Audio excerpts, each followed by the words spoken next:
Let's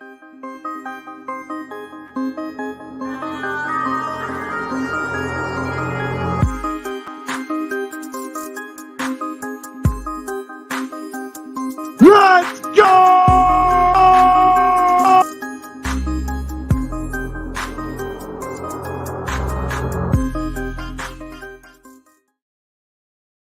Welcome back to Hall of Fame College Football. I'm your host, Jason Watkins, and if you love college football, you know you're in the right place. So before you forget, smash that red subscriber button, like our videos, and don't forget to ring the bell so you don't miss one moment of Hall of Fame College Football. Folks, we got a special treat for you tonight. I'm going to bring in my guests. These are a couple of SEC creators, two of our favorites. Please welcome to the show, back to the show, Coach I from Fan Addict Sports Network, and a new one to the show tonight, Razorback Zach from inside the hog pen. What's up, guys? What's going on, man? What's going on, man? It's college football season. Y'all know what time it is. Man, Utah's fixing to put it on. I hope so. Florida's near in the red zone, man. I don't want them to get a touchdown. I hope they hold them to a field goal. Yeah, they're in the red zone there is what I see here. Oh, but they fumbled the ball. Okay. Yeah. Just got a sack. God, He's so good. They got some good running backs down in Florida, bro. They do. ETN is going to be a stud, isn't he? And yes, guys, he is. Welcome to the show, everybody. We're so glad everybody's in here. Adela, thank you for letting everybody know whenever I don't know what's going on with StreamYard today, but it's been weird. What's up, Steven, Steve B, Hank, everybody? Glad to see everybody in here. Hey, if you didn't wipe your feet on the way in, please do wipe your feet. Make sure that you get that like button, get the algorithm going for us so we get some viewers on here. We're going to kind of go back and forth about a few different things, and we're going to keep our eyes on this game and a couple of others just to kind of keep everything going, let everybody know what's going on. But, hey, make sure you hit that like button, share us with your friends. If you're not already a subscriber, make sure you do so. Hey, Coach, let everybody know how to find you, and same with you, Zach. I want everybody to get over there, and you guys should definitely check out their channels. Of course, if you're not already a subscriber, you should be one. That's right, man. You can find me at Fan Addict Sports on YouTube, Fan Addict Sports on IG, Facebook, and Twitter, man. Shout out to the Hall of Fame Mafia, man. A lot of those guys are already subs and come and support the channel, man. We do a Saturday night live snap count every Saturday at 10 p.m. Eastern. My man Jason and Razorback Zach comes on. Heck yeah. Go ahead, Zach. Let us know how to find you. You can find me at Inside the Hog Pen, HAWG on Facebook, and you can find me on YouTube on Sideline Radio Network. Right on. Casey Sutton says, hey, Zach. Oh, my number one fan. Heck yeah, I'm glad he's here. Glad you guys have showed up around and come to support these guys. Yeah, we just got started there, Matt. Adela, hello. With Casey, I got to give her a shout out. She has kicked cancer's ass twice now. So ooh, that's very good. Heck yeah. Shout out to Casey. Heck yeah, right here. F Kent. All right. Sooner Throng. All right, who we got here? Disney Spectrum did not figure it out, so now ESPN, man. That's right. They cut it off at 8 o'clock. So Spectrum users that do a free free trial of YouTube TV, man. They let you split screen. Wow. YouTube TV, I'm watching 4 games at one time, dude. Exactly. YouTube TV. Yeah, you can do 1, 2, 3, or 4 games. Of course, they choose them for you, but it's the 4 that's on right now, so it don't matter. So I know some people that Utah, Florida game, and Missouri fans, they're on SEC Network. So yeah, Stat Guy did call right before the show, and he was pissed because he was ready to watch the game. Is that what happened with them too? So you can't even watch it? No. Yeah. So they did. So they had a similar disagreement with YouTube TV. Last I want to say it was December, and it only lasted about 36 hours though. Yeah, I had downloaded.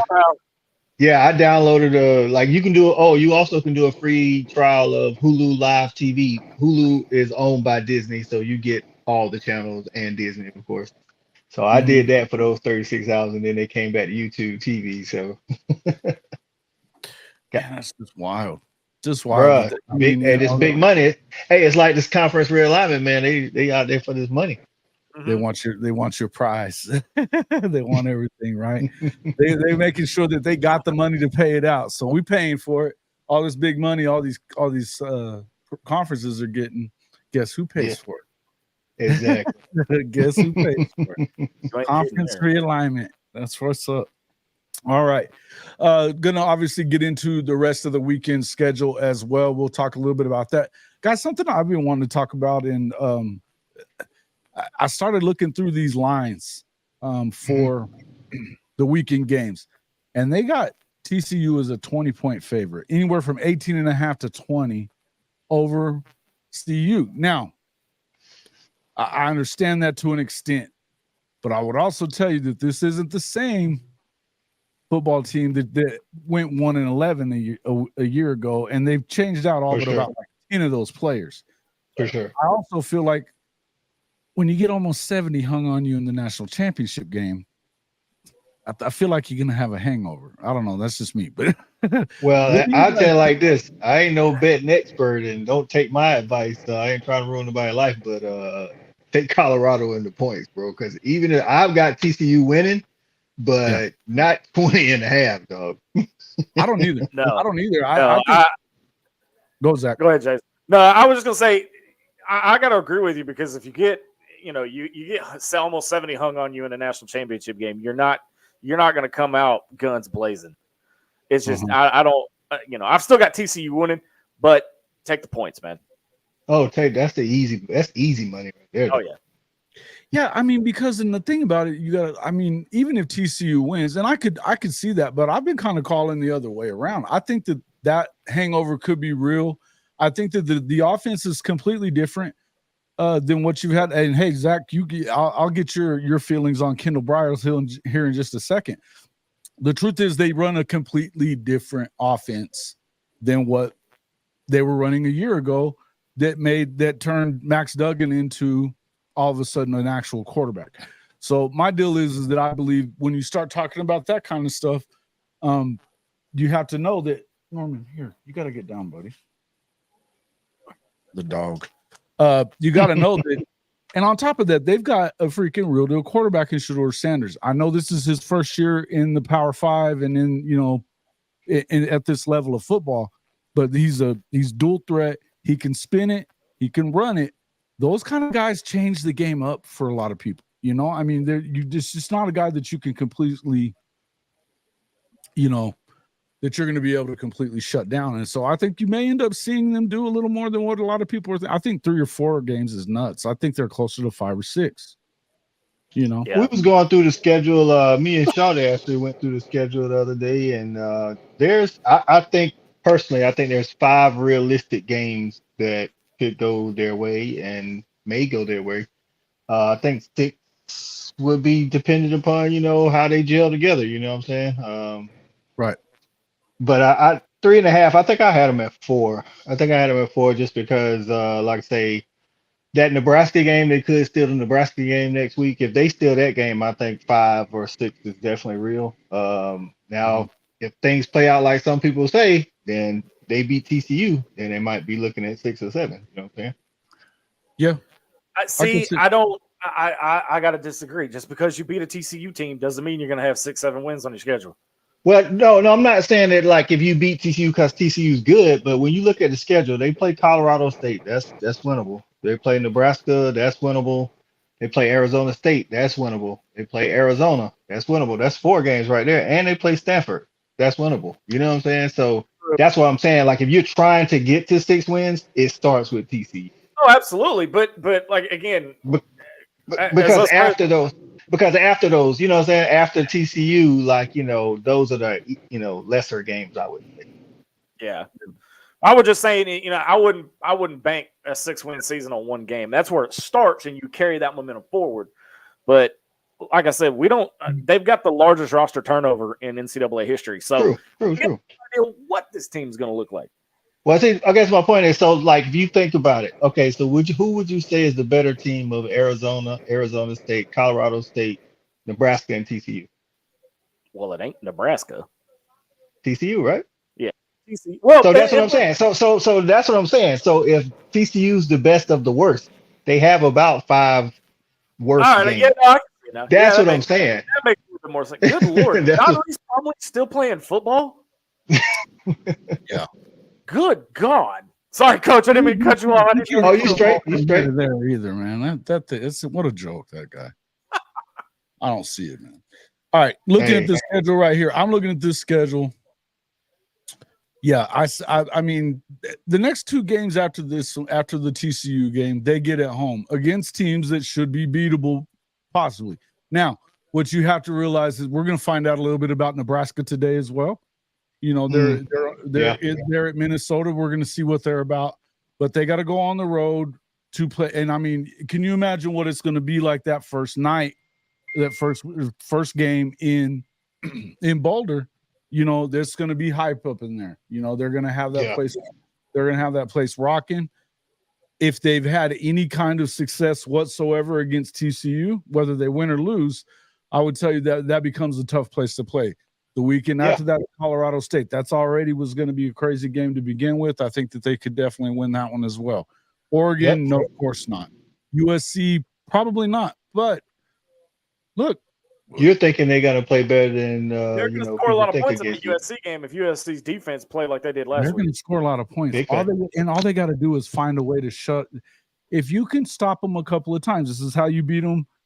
In the first game with Utah, made a couple of key stops at a key time when they were down, because they were down in the game. They were down in both games against them, as a matter of fact.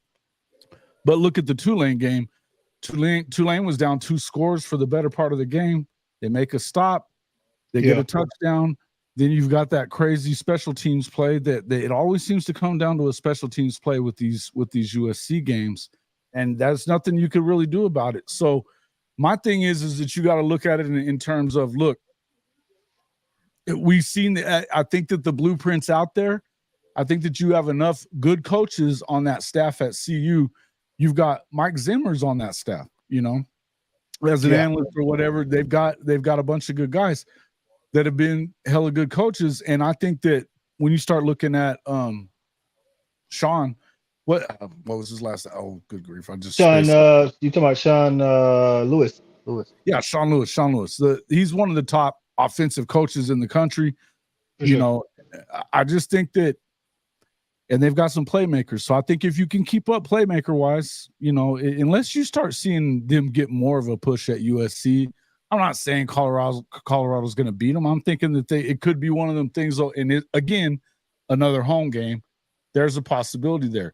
They go on the road to Arizona State. They host Stanford. You got to expect that to be a win. I suspect they'll probably get beat on the road at UCLA. They're probably going to get beat at home to Oregon State. They got a home game with Arizona. And then on the road at Washington State, which they're not very good. And then on the road at Utah. You know? So that's what I'm saying. So like if you break their schedule up into halves, 6 and 6, 6 good teams, 6 bad teams, you know what I'm saying? I think TCU's up there as far as the bad teams. So that's why I was like, if you can beat TCU, then you should be expected to beat Nebraska, Arizona State, Stanford, Colorado State, and Washington State even. I think Washington State and TCU probably like, you know, kind of neck and neck. I guess. I don't know a lot about Washington State, but they win about 5 or 6 games.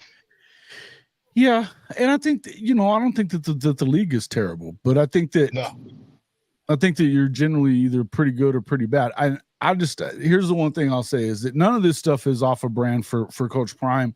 He came in doing the same stuff. I know that first year at Jackson State, I think they were somewhere around 500, somewhere like that. Yeah. When they played in, because that was the COVID year, and they played in the spring. So they only played like 6 games. So. Yeah. So yeah, that one, you know, a little different, but they ended up playing some decent teams and stuff. And I just feel like, you know, the fact is they're going to figure it out. It's not going to, I think he's going to figure out how to manage this. I don't think that you have, again, I'm not huge on what USC is going to do. when it comes to Arizona and Arizona State, I think Arizona State is probably a year or two away, more than likely. Norman, you got to get down, buddy. Probably a year or two away from doing their thing. I like Arizona a little bit, and Jed Fish. I do too. He's a good coach, right? But that's the Arizona school. I'm kind of up in the air for Colorado. I think they could take Arizona State. Me too. And here's the other thing. Let's see.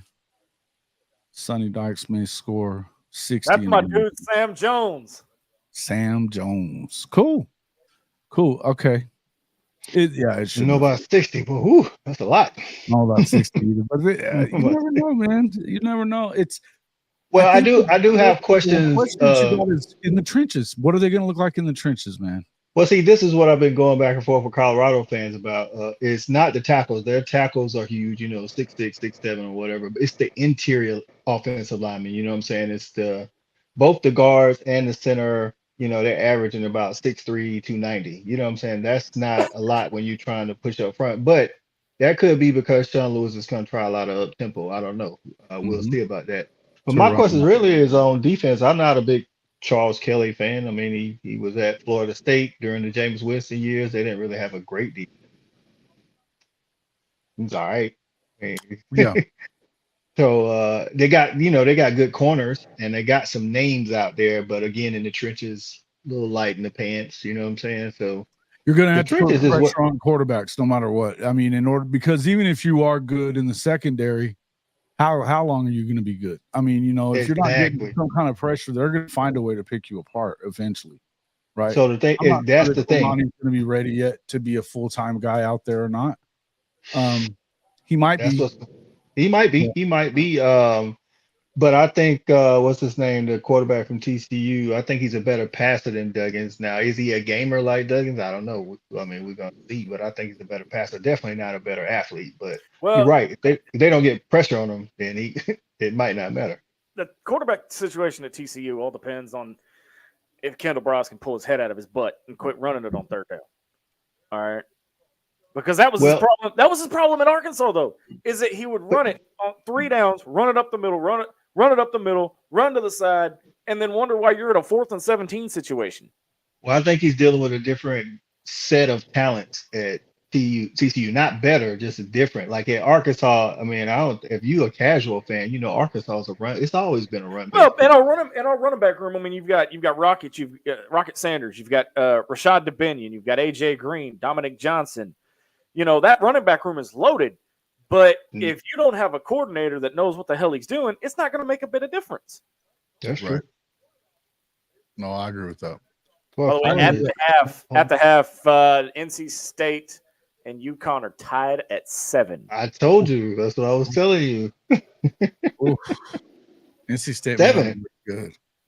NC State scored the first time they had the ball, and they haven't done anything since. Yeah, and as Hank's talking about, that Bryles offense isn't quite as easy to learn as what it is with Riley. There's a lot of different terminology and stuff like that than what they're used to. I mean, a lot of Lincoln Riley's plays are 2 words. It's things like that, and it's all similar. I mean, pretty much it's a lot of you make one read and you're getting, they're just trying to scheme you open more or less. When it comes to Jeff Lebby runs the same deal at Oklahoma, so we know that, and with the receivers even, it just kind of, the timing was a little off at times. They ended up being the top 15 offense in the country. But there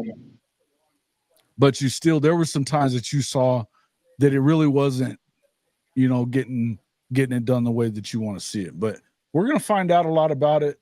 Well, I trust in that situation, I trust Sonny Dykes to manage how he implements his offense. Like, what I'm saying, instead of just throwing it all at him at one time, I think Sonny Dykes has been around the block enough to know, hey, man,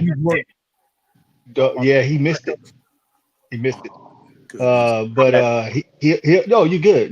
Hey, man, that's what it is. College football is back, baby. That's why people tune in. They want to see our reaction too. So, but yeah, I think he's smart enough to know, hey, man, don't come out here throwing the whole playbook at these guys. You gotta slow feed them. Now, it's kind of, honestly, I live here in South Carolina, and I listen to the Clemson flagship station, and that's the same. Actually, even though it's easier to learn, Garrett Riley is taking the same approach. He's like, I'm giving them just enough. Right now, I'm giving them just enough, and then I'll implement more once they get this. And that's actually kind of smart when you got a whole, It's the same thing they did at TCU last year. Yeah, I mean, like I said, Max Duggan didn't look like he was a world beater for the entire time he was there, right? Exactly. Yeah. Let's see how Prime, who has never been put in a pressure situation as leader of Power 5. There's too much working against the Buffs in year one. Even Sam Pittman said he was overwhelmed year one as a head coach. I think we saw that last year with Oklahoma. If you're an Oklahoma fan, you know that we saw Coach Venables, so that we felt like he was a little overwhelmed at times. I think it is over. Sorry, Coach. Go ahead, boss. No. Go ahead. No, it is overwhelming because, especially, and like I said, we'll take Sam Pittman at Arkansas, for example, because never been a head coach, always been a position coach. When you move into that role, it's a learning curve. You got to have a learning process. Same thing when you go from the equivalent of I think Jackson State was low tier Division I, Division II. FCS. FCS, okay. Mm-hmm. And then you're stepping up to the FBS level. You're going to get overwhelmed because there's a lot more going on than there is at the FCS level. Yeah, I think there's something to that. There's a lot more, like you say, when you jump up to the Power 5. I think pressure itself, Prime has known pressure since he was in high school, so I don't think that would personally get him. Now, some of the coaches on his staff, you know what I'm saying, maybe because he did bring like 3 coaches from Jackson State that has never coached at this level before, but as long as he manages them right, I think if there's anybody personality wise that can handle this kind of job right off the bat without having a lot of experience, it's Prime because of his personality. You know what I'm saying? Like, I mean, I love Sam Pittman, don't get me wrong, but he doesn't have that conquer the world mentality. He's just he's a lovable dude. He's a hard worker, but Prime invites the pressure. Like, he loves that. You know what I'm saying? He thrives in it. I would love to be a fly on the wall at Pac-12 Media Days with him. What's crazy is he didn't go this year because he was getting it. He got 2 of his toes amputated again. Yeah, he did send his son. I know he sent Shador, and then they had some. And one of his assistants went. I want to say Sean Lewis actually went. It was Sean. Yeah, it was Sean. Yeah. And they look. That's the way I feel about it too. And he's not brand new at being a head coach. I know he's brand new at being a head coach at this level. I get that. That's the key. That's the key right there. I get that part. But the thing is again, I don't think that this is all brand new to him. He's played in Super Bowls. He's played in every little thing. None of this stuff is going to faze him that much. And when you start looking at it, the fact that I think that the biggest thing is, number one, yes, they brought in some, especially at the skill position, they brought in talent. Number two is that they brought in talent on the coaching staff that are used to a bunch of head coaches. They've got, 5 or 6 guys that have been head coaches at the college level on this staff, to varying degrees of, obviously to varying degrees of success. But I think that a lot of that, it all adds up to me. I'm not expecting them to shock the world and win 10 or 11 games. That's not what I'm expecting out of them. But I'm also not expecting. I don't think 3 wins does anything for him. I think that he looks at that as a complete disaster. Yeah.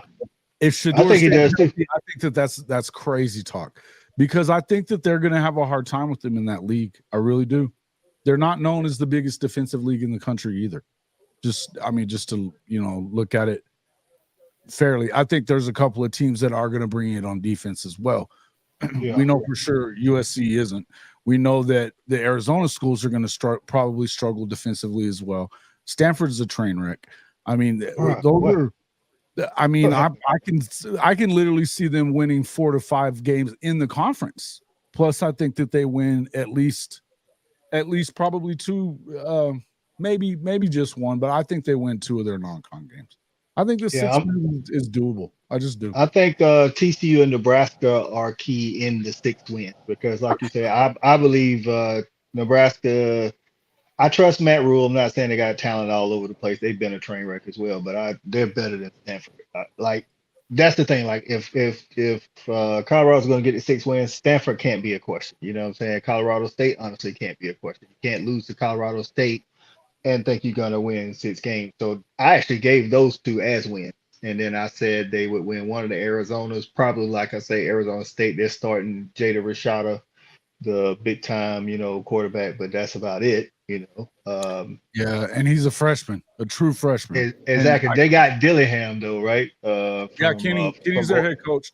Yeah. So, but he's never been a head coach either, though. He's never been a head coach either. I agree. And I think that he shook after what happened this week when their administration made the decision to go ahead and accept the bowl ban for this year. I don't know why. First and foremost, why the hell is anybody listening to the NCAA anymore? Why? It's like people just out here giving their own punishment. They're giving their own punishments. It's like, you know what? Yeah, man, I'll take the bowl win, and the NCAA is like, yeah, okay. I mean, I think that it's time for everybody to say, "Fuck you, we're done. We're done with you. Go away." I don't think it's far away. I don't think it is either, and I think especially with the SEC expanding, and even rumors of them expanding again after Texas and Oklahoma join the conference. Mm-hmm. If the NCAA stays intact, which I highly doubt, but if they stay intact, they're going to look at the SEC. Well, you can't do it. Watch me. I think the NCAA might stay intact just to do the Olympic sports. And even college basketball. I mean, I think they're in charge of and college basketball. The Final Four, they're not just going to give that up. They're not. They make big money. But the idea that they were able to get the whole deal with the kid from LSU is crazy to me. It's something that happened during the COVID year. Well, like I said, man, they're backdating stuff, and it's like just like these transfers. Tez Walker from Kent State at UNC, got him holding out to the kid last name. I want to say DeQuan Jackson or something like that down at Florida State. I mean, he messed himself up, but we all seen the news on Eric Gilbert. But Eric Gilbert was in that same at Nebraska was in that same mode until he broke into the liquor store. Right. No, and I mean, you have to do right. You're going to have to do right by. That's something that, but the schools are going to have to take care of those kind of things on their own anyway. You can't afford to have that kind of shit going on in your locker room. Oh yeah. I mean, what's the point of the NCAA anyway if the school's going to take care of it? Right. Academic eligibility. That's the thing. Yeah, man. I mean, here's the deal. Really, what else are they doing? We're talking about a paper. This is a pay-for-play situation, though. Nowadays, let's stop acting like it isn't, because it is. When you've got the idea of a student athlete, I mean, it's the athlete student. That is going to vary from school to school on whether they have to actually go to school, go to class or not. When you've got a college and making $1 million, making more than a NFL rookie contract, touchdown. Utah touchdown, baby. It is. It's a pay to play situation. Yeah, it is. It is. So Sam says he picked Arkansas, US East to take big steps forward. Tennessee will experience huge regression back to earth. Aggies remain mediocre. I can get behind. Give me one football reason why USC East takes big steps forward, Sam. And he'll they ain't got no running back. They ain't got no wide receiver 2. Their offensive line is suspect. Tell me what's going on. Yeah, we're talking about South Carolina there. Is that yeah. Yeah, USC East. Yeah. Because we all know the quarterback at South Carolina ain't. I mean, he's up and down like a roller coaster. You just don't know what flavor you're gonna get. You know what I mean? He was the same way at Oklahoma. You just didn't know what flavor you was gonna get. As we were talking about that off air right before you came in, Zach and I were talking about that, and that's the thing with Spencer is that he's got a 5-cent head, man. He comes apart very easily. He can get rolling, and he's got enough arm to where if he sees what he needs to see in your defense, he can pick it apart. I think we saw that with Tennessee. I think we saw that he kind of rode the momentum in that one into the game against Clemson, right? Yeah, in the end, back to back. Right. In the end, I think that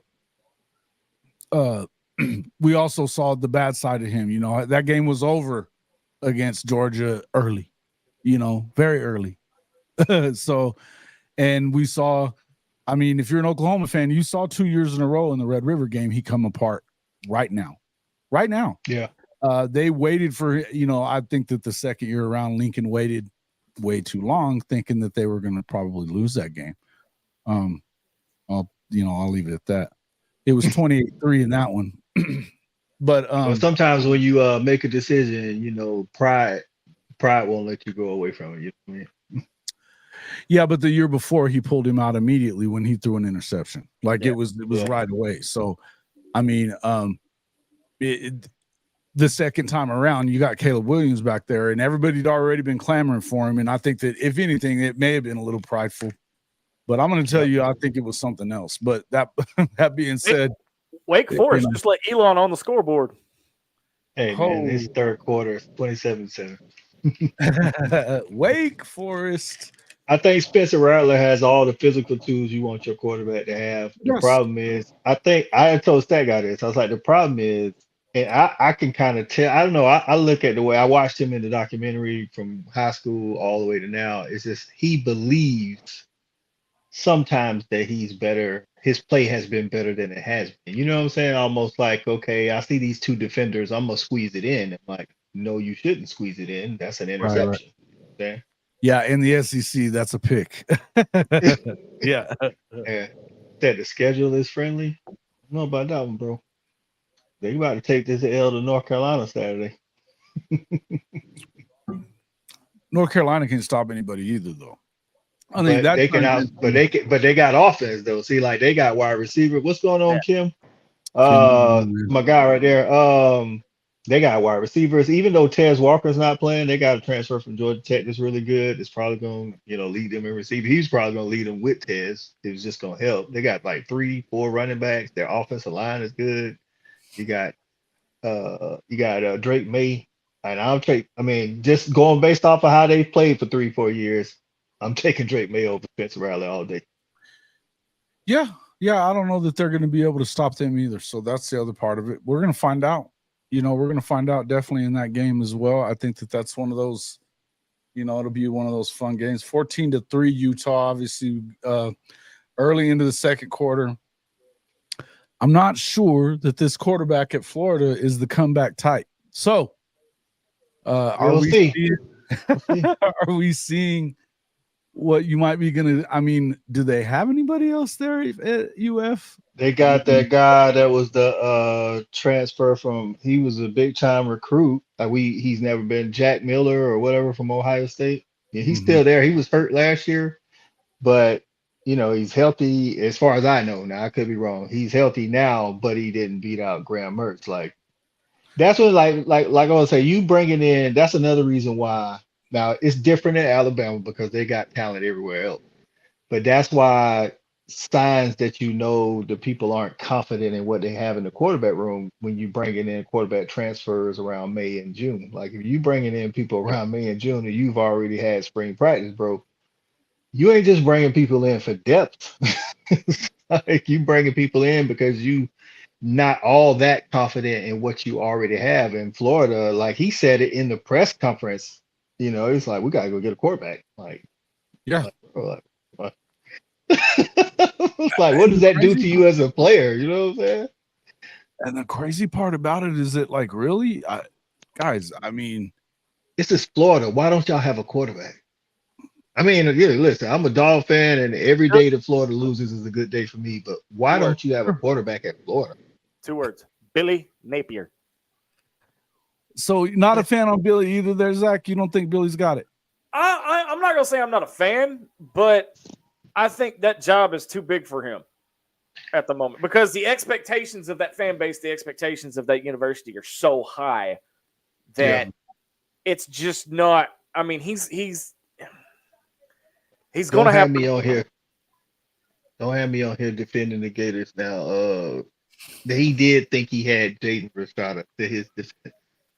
Did think he's the one. If you listen to what High Top and them say, or anybody around the Florida program say, he's the one that shut that NIL deal down. Yeah, I know that. I'm just saying. I'm like, I'm saying this is the guy's second year. I would have to blame more of that on Dan Mullen. Because why wouldn't at least somebody there, like Kirby's first year, all he had to do was retain Jacob Eason. You know what I'm saying? Like he didn't have to go get Jacob Eason. He just like Mark Cricket had already did that. So he just had to retain it, even though, Jacob Eason didn't pan out. It's better than what Mertz is looking like. And who knows? Maybe, hey, that's my old coach, man. That's my guy. He's a Noel. Yep. He said, go use. You right. We both want Florida to lose. He's a Noles fan through and through, man. So we both want Florida to lose. But yeah, man, I wouldn't put it all on Napier. I do put some of it on Napier. You know what I'm saying? When you knew about the NIL stuff with Rashada, you should already been planning. You got to have backups for the backups. Coaches know this kind of thing. You know what I'm saying? That's where what y'all said when moving from one level to the next. It's a little bit more pressure. It's a little bit more things to undertake when you're a Florida coach as opposed to the Louisiana coach. You know what I mean? Oh, no doubt. No doubt about that.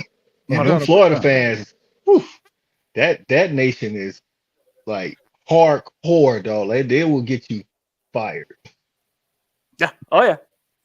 Yeah. What Ron Zook? They had the day they hired him. The fireronzook.com went up.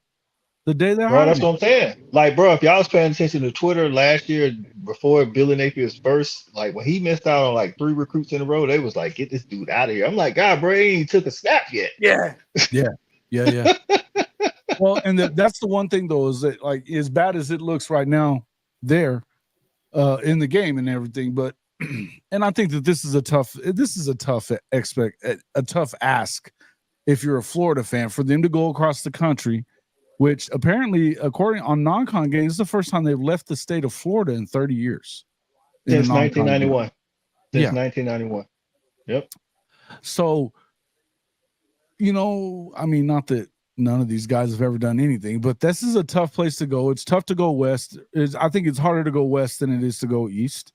When you're, as far as that. Yeah. It's the reason why, like, I thought the move to the Big 12 for West Virginia was going to be hard on them. It's like, and when it is traveling that, dog, when you're traveling that far, dog, that's a lot. That is a lot of, I mean, even this week, hopefully everybody in Florida, the state of Florida is all right with the storms and stuff, but Florida left on Tuesday and then went to Dallas to practice a couple of days before going to Utah because of the rain and stuff. It's just a lot when you move going from east to west, so. Right. Renting planes to fly over the stadium. I remember that. Oh my God. I was like, because I called my boy, I was like, they really flying a plane over the stadium. I remember that too. And man, Houston, y'all, I can't believe y'all did old Houston like that, man. There was a lot behind the scenes that caused all that. I got you. I was about to say, man, Houston took y'all to an SEC championship, man, appearance. Anyway. Sam, what is it? The Mitch Mustang documentary. Bruh. If you watch that, that kind of explains it. All right, I'm gonna have to find it because I promise you to this day I don't know what happened to Mitch Mustang. He was 7-0. That's all I remember. Like I said, I think that one kind of explains, because here's the thing: we'll never know the full truth behind it all. But bygones be bygones. We ended up 5-7, and infamous words from Houston Nutt a few days later is, "Today I'm an Ole Miss Rebel." Okay, all right. Hey man, that just goes to show, man. As fans, we can be as close as we want to the program, but if you ain't, living it inside the walls every day, it's just things that you can't explain. So there's that. Yeah. If he can spin it, look out. Okay. Yeah, I think they're talking about that Utah quarterback. Oh yeah. So Utah's actually playing 2 quarterbacks right now. They're playing Brandon Barnes, and they're playing the guy behind him. The guy behind him is more of an athlete, so they've been doing a lot of RPO with him. But Brandon can actually throw that thing. And somebody pointed out earlier the physicality of Utah. That's why they've won the Pac-12 the past 2 years. They're more physical outside of probably Oregon. You know what I'm saying? I think they're more physical than Oregon right now, but Dan Lanning is changing that. But that's why they're able to handle those big games. You gotta be physical in the trenches. Coach Witt is one of the best coaches in the country. He is. He stayed after Urban left and got the job there. Been there ever since. This team has taken on his personality. They're tough. They're a bunch of dudes, man. I mean, and he's got a pipeline into Dallas already. I think that the move to the Big 12, I know that all the Utah fans that wanted to bitch and complain about it, but I'm going to tell you now that it's probably the best thing that could have happened to him. And they're still talking weird stuff about that they think that, but for some stupid reason, they're going to get a Big 10 invite. They're not. But, yeah, you know, they don't. I don't see it happening at all. But in the end, what's happening with them is that this coach is that good, and they're going to get a bump in recruiting because they're now going to be in the state more.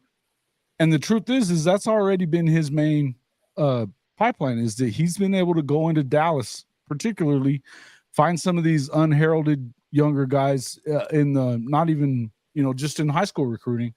And he's always seems to bring those guys that just have it, you know, running backs, defensive players. They just kind of take on that. Like I said, they've taken on his personality. You look at Cam Rising was supposed to be an Oklahoma guy. Lincoln pissed him off. Something happened there. He ends up at Texas. That didn't work out either. You know, so he was kind of that discarded. That was perfect for Utah.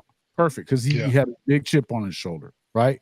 And he is an alpha dog. And you hear Whittington talk about that. That dude is an alpha dog. He's going to come out. He's going to ball out.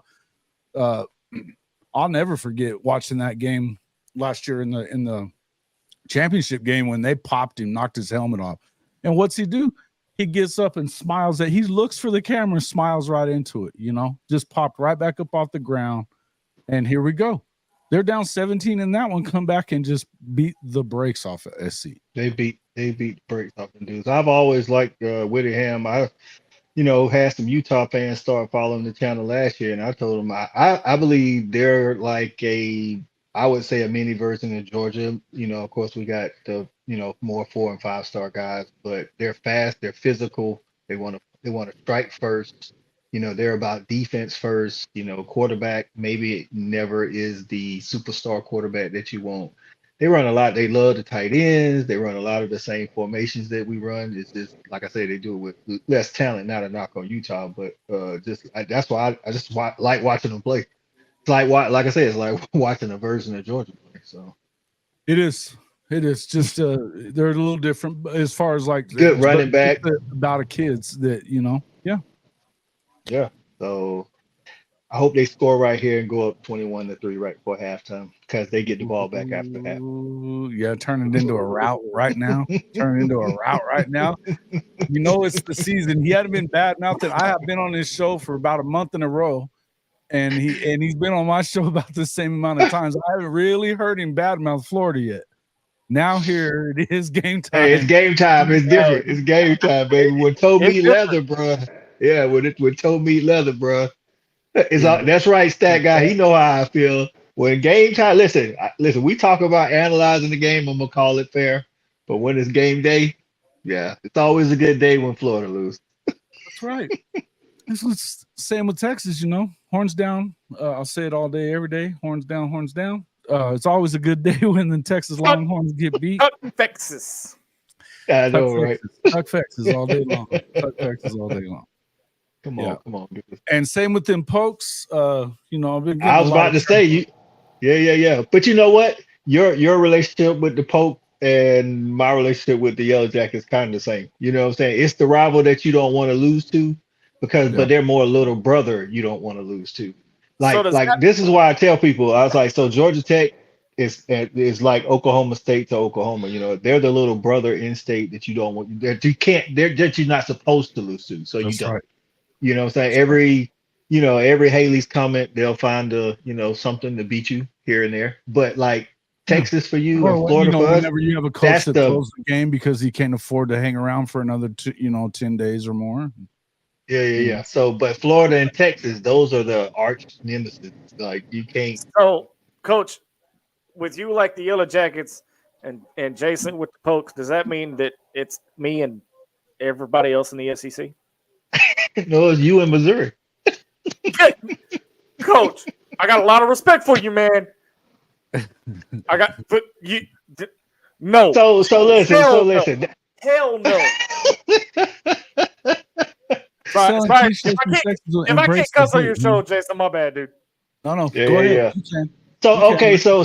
so if I had to guess, just from a fans, we always say that LSU is you guys' rival. Depends on who you ask, to be honest with I you. got you. I got you. Depends on who you ask. Me personally, because we haven't beat them since 2006, it's Alabama. But I got you. you ask any of the older fans, it's going to be Texas because of the old Southwest Conference days. Southwest Conference. You ask any of the new fans, the younger generation, it's LSU and maybe Ole Miss. It varies from week to week. Ole Miss. I didn't know that. Okay. It varies from week to week. Well, and I was hoping that I think a lot of our fans and stuff. Coach, what's up, Coach? I think a lot of hey, yeah, Coach, you want to jump on? I'll send you the invite. How was the trip to Ireland, man? That was dope, man. I think he's been jet lagging most of the week over it, but it's I think he it's like you said, going east to west, baby. Sure is. Yeah. He just dropped a wide open pass. I know, dude. I just saw myself a wide open touchdown, man. What are you doing? Come on, you're killing me, Petey. Do it for you. Hey, 11:55 to go in the third quarter. NC State up on UConn 10-7. Listen, Stat God said to watch out for this game because he said that UConn. He said that UConn was going to give him a lot because their coach, what's the guy's name? He's back. He's really good or good for them, I think. Hey, Jason, Sam Jones has got sums it up perfectly as far as who our rival is. Let's see. What do you say? He said Arkansas has one rival, and that's expectations. We choke with them and excel without them. That's coming from an Arkansas fan. Wow. I hate to say it, but it's true. Wow. I mean, that's just it. I mean, it's true. Yeah. Hey, you got to keep it real, though. You got to keep it real. I get it. Yeah, and just got in, gonna sit back and chill. All right. Yep.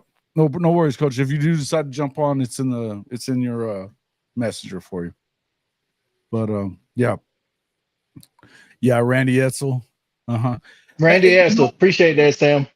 Yeah, but in the rivalry situation, I was hoping that I think a lot of Oklahoma fans were hoping that you were going to end up seeing Arkansas be that every year when they go to the 9 games, because I think that's probably going to happen after that first year, right? Yeah, I think so. When it goes to that 9-game schedule. Well, unfortunately, go ahead. Hold on. Oh, was that score update? Wake Forest 27, Elon 14. I was just fixing this. I saw that too. That one's getting kind of close. No, Jason, on your point though, they're talking about going to these 14 pods. Mm-hmm. And are they now? They are. That's one possibility. I don't know how that's going to work. They also talked about the 3-3 3-3-1. 3-3 something, where you play 3 teams, the same team, and then rotate 3 teams, something like that. We have no idea how this is going to shape out. But here's the thing. I advocate this every single year since they've moved it. Put Arkansas LSU back on Black Friday and leave it there. See, that's why I say LSU, because I was used to watching that game. You know what I'm saying? I mean, as Arkansas fans, they're 2 trophy games, right? You've got Arkansas, Missouri, and Arkansas LSU. See? I'm going to pick Arkansas LSU all day long. To hell with the Arkansas Missouri rivalry. Yeah. Well, that's what I was saying. I think a lot of Oklahoma fans were hoping that was going to be a rival was Arkansas, because it's 3 hours away, couple 100 miles away. I mean, it's right down the road. I like that. I'll take Arkansas and Oklahoma over Arkansas, Missouri. I think Arkansas, Oklahoma is similar to like Missouri into that Oklahoma deal, because that's going to be if it goes to where it's not necessarily the pods, but they're doing the 6-3-3, whatever they're going to do, which is fine. I mean, I like that idea. But then they didn't. It's always going to be Texas. That's going to be one of them. I think A&M has complained enough to not have them playing A&M very often. There was talks from Ross Dellinger said that he heard it'd be Florida, Texas, and then Mizzou. And you heard Greg Sankey talking about that old Big 8 rivalry with Mizzou. It's not a rivalry when they've only beat you like 20 times in 100. You know what I mean? It's not a real rivalry. So, they if they do the 3-3 thing like we was talking about, Florida 2 games, they're not moving. Florida's Georgia. They would need a third somewhere. They matter of fact, the thing I saw said because Florida LSU's last decade or so has become a real good rivalry, but I think they were going to lose that game. But they won't lose Tennessee or Georgia because those are their main. Well, outside of Florida State. I will say I'm thankful that we don't play Alabama next year. South Carolina said the same thing. That guy was like, "Well, I'm glad we don't play y'all. They don't play Georgia." Right. Yeah, and I don't know exactly what it's going to look like, but I know. Yeah, I figure with Georgia, you're going to keep Tennessee, you're going to keep the Auburn game because those are the Auburn is the oldest. Auburn Georgia be the oldest rivalry in the South. Right? Yeah, Auburn, Florida. Tennessee is Auburn, Auburn, Florida. Yeah, Auburn's not going anywhere because, like you said, it's the oldest rivalry in the South, and Florida, Georgia, definitely. That's like Oklahoma. The cocktail party, same thing. They're not going to get rid of it, right? Why? They'd be dumb if they did. Which is why I said on Coach's show Saturday night, why are they getting rid of Bedlam? Because Oklahoma State doesn't want nothing to do with the shit. That's why. And they have they have a reason. Because they're in their feelings. They're in their feelings. Now they have a reason to not. And look, you guys can go watch it if you want to. It's a shit show. But I was on Cody's earlier that day. And that was when he had the other guy on too. I forget. Yeah, Jason Sherman. That didn't have a freaking argument. All he did was sit there and do a bunch of, it was stupid. It was stupid. I know a couple of podcasters like that. Yeah, it was an entertaining show. An argument, and all you do is come on there and just throw out a bunch of insults. It took, I took his head off and left. It was just how it was. But it was. Yeah, he's totally different from Cody. Cody has a lot of facts and, or at least statistics and things of that nature. My problem was with Cody though too is that he didn't handle that. You know what I mean? This.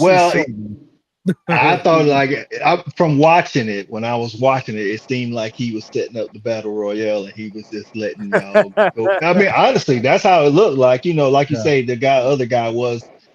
It's one of those things. Like I'll debate with you. We could get heated or whatever, as long as we talking about teams. But it's like he was like he looked like he was legit mad, like the other dude. He was mad. He was mad. Legit mad. No doubt about it. He was, and he was. I had been on Cody's show in his place on a Sunday 2 weeks before that, I guess.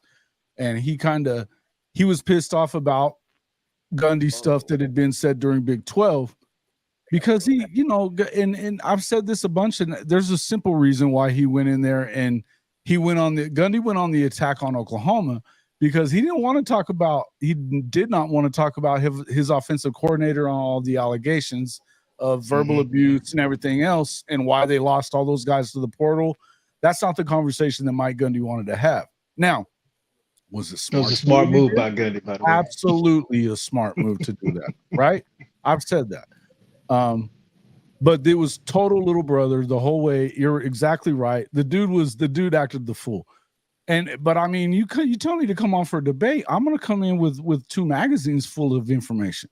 You know what I mean? That's just going to be how it is. This dude came on with 1 bullet and missed. You can't do it. He definitely let it get personal, whether he wanted it to or not. It was like I can't stand when people. Yeah, you got to be able to when the first time I was with Cody on your show, we was debating and it got heated, but we was still just debating, you gotta be. And even then, but what did I do when those guys weren't allowing you to answer the question they were asking? I was like, hey, let him answer. We got a score update. Y'all are not going to believe this. Nebraska, Minnesota going into the half, 3-0 Minnesota. Listen, man, I ain't gonna lie, on my weekly picks for the games. Big football to me. Listen, I picked Nebraska to win this game in an upset. They were getting 7, but I picked them to win 21-20. I don't know if they're either one of them gonna make it to 20. Listen, man, Matt Rule's a good coach, man. The cupboard is kind of bare up there in Lincoln. I think give him a couple of seasons. I think it's going to take it took him a good year to get it going at Baylor. I mean, and to be fair, it was after everything that happened with the Bryles camp. You know, they had to really scrape the bottom. You know, and kind of change things. I do feel like they're going to get. Yeah, they are. Yeah, they are. I do feel like that they're going to get better, but I just don't know that I don't know that you can recruit good enough at Nebraska. The Nebraska? Well, you know, what's his name? Pelini? Pelini was, I mean, I know that was mid 2000s or whatever, Interception, Minnesota. I know that was, you know, mid 2000s, but, you know, he was a solid, you know, was it 9 wins or so? Solid. Yeah. Solich. You know? Yeah, Solich they should have never got rid of, right? No, that was crazy. I see those are one of those things that something may have been going on behind the scenes that us fans don't know about because football reasons, they had no football reasons to get rid of Solich. But you're right. This is a classic Big Ten. They down on the he threw an interception right on the 9-yard line. Oh my gosh. The kid from Nebraska? That's you know, Jeff Sims, Aztec's quarterback 2 years ago, when they had the running back that transferred to Alabama. That was their backfield, and Jeff Collins and the whole 404. He was trying to pump it up. Whole bunch of smoke and misdirection and no result.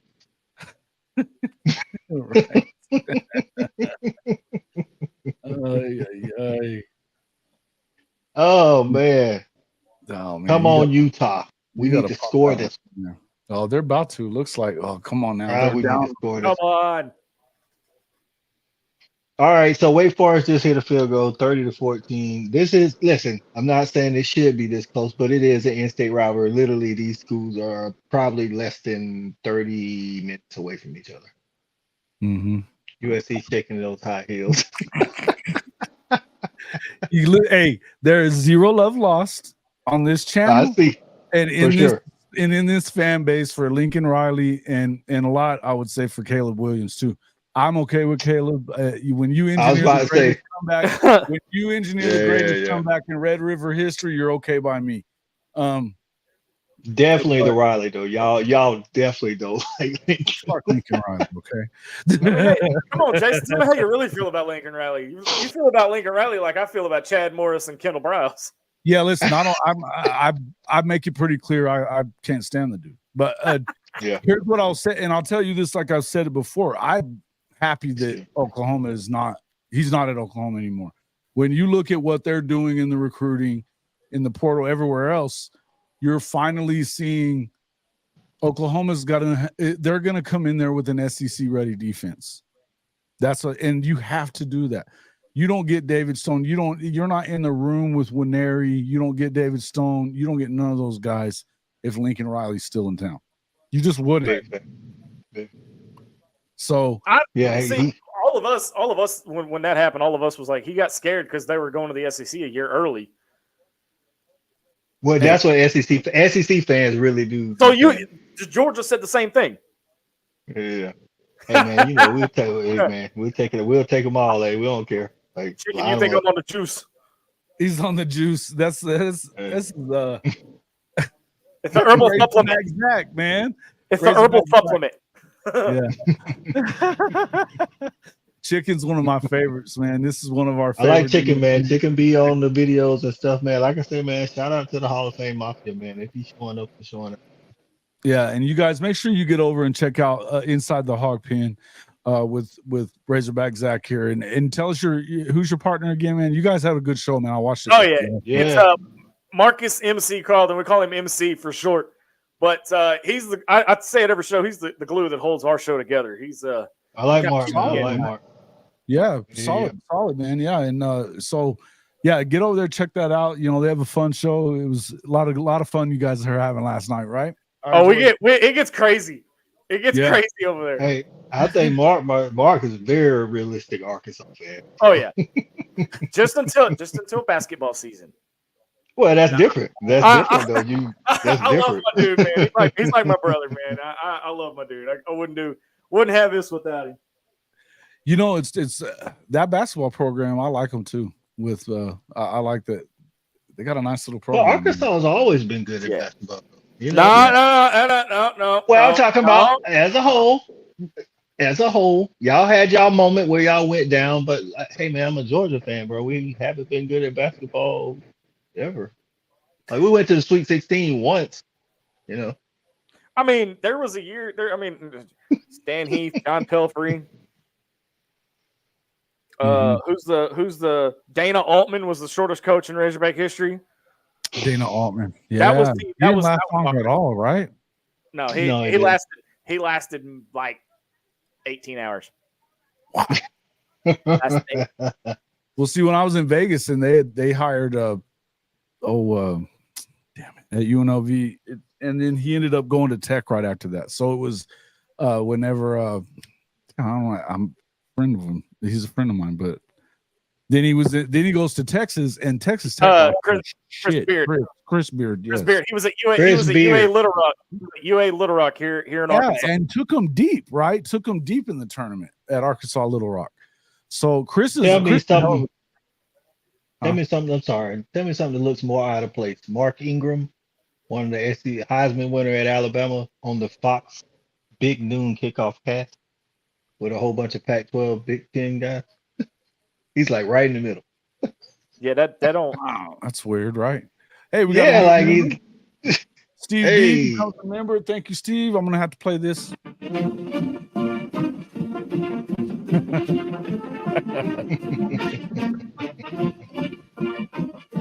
Shout out to Steve, man. Y'all hit the like button, man. Hit the like button for my boy. Hit that like. Make sure that you've done that as you come in. Wipe your feet. If you would like to become a member of the Hall of Fame Mafia, all you got to do is go to @CFB-join. It's as little as $2.99 a month. That's about half the price of your about half the price of one of your Starbucks coffees. So make sure you jump in there, do that. You can get into our Discord. We have a lot of fun in there. Good stuff, man. Thanks a lot, Steve. Welcome aboard. Yeah, let me shout out to all my Hall of Fame Mafia guys. We appreciate you guys all for becoming members. Whether you're a member or not, just becoming a subscriber is also big for us. But the free thing, the easy thing, just hit the thumbs up, man. It's the easy way to do it. Make sure you get over there and do the same at these guys' amazing channels. They put out amazing content day after day as well. So, yes, Boomer Sooner. Here we go. All right, now. Let's see what else you guys got to say in here. Yeah, we're going to hear it live in 2 days. Hey, college football season's here, folks. I'm excited. Everybody here is excited. Let's go through some of these games and talk about what are your thoughts on this LSU Florida State game there, Coach? I think you got two teams that got enough talent to, contend for a playoff spot. Yeah. I think Brian Kelly is definitely a good coach. I know people will say he hasn't gotten it done. I think that's definitely true. And I'm not saying that you can't recruit to Notre Dame because Freeman is showing that, but Brian Kelly's not the recruiter. But like I told you the other day, he doesn't have to do that at LSU. So this is a perfect overall, top to right? Yeah, overall, the top to bottom, this is the most talent he's ever had. Top to bottom. Florida State is absolutely loaded on offense. I mean, it don't matter whether you're looking at wide receivers, running back, Jordan Travis on the defense. They do get a little thin at linebacker, but the two starters are really good. And they brought over all ACC cornerback from Virginia.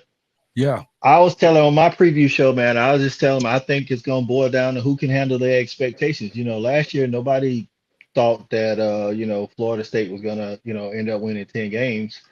But now everybody's seen you coming from for a whole offseason. Same thing with the LSU. They lost 3 games and still end up in the SEC championship. So now everybody knows you're coming. Who's going to handle these expectations? And when you get punched in the mouth, who's going to respond? Because somebody's going to lay down and somebody's going to respond, and that's who's going to win the game. So I think it's going to be a close game either way. I think Mike Norvell kind of turns the corner this year. And Florida State's going to surprise some people. I don't think LSU is going to do how as well as they did last year. I think last year was just kind of a flash in the pan. They're not going to tank. They're not going to be the most disappointing team in the SEC, but they're not going to stand out like they did last year. Right. That might be a little rivalry talking. It could be. It could be a little bit. Right? It could be a little bit.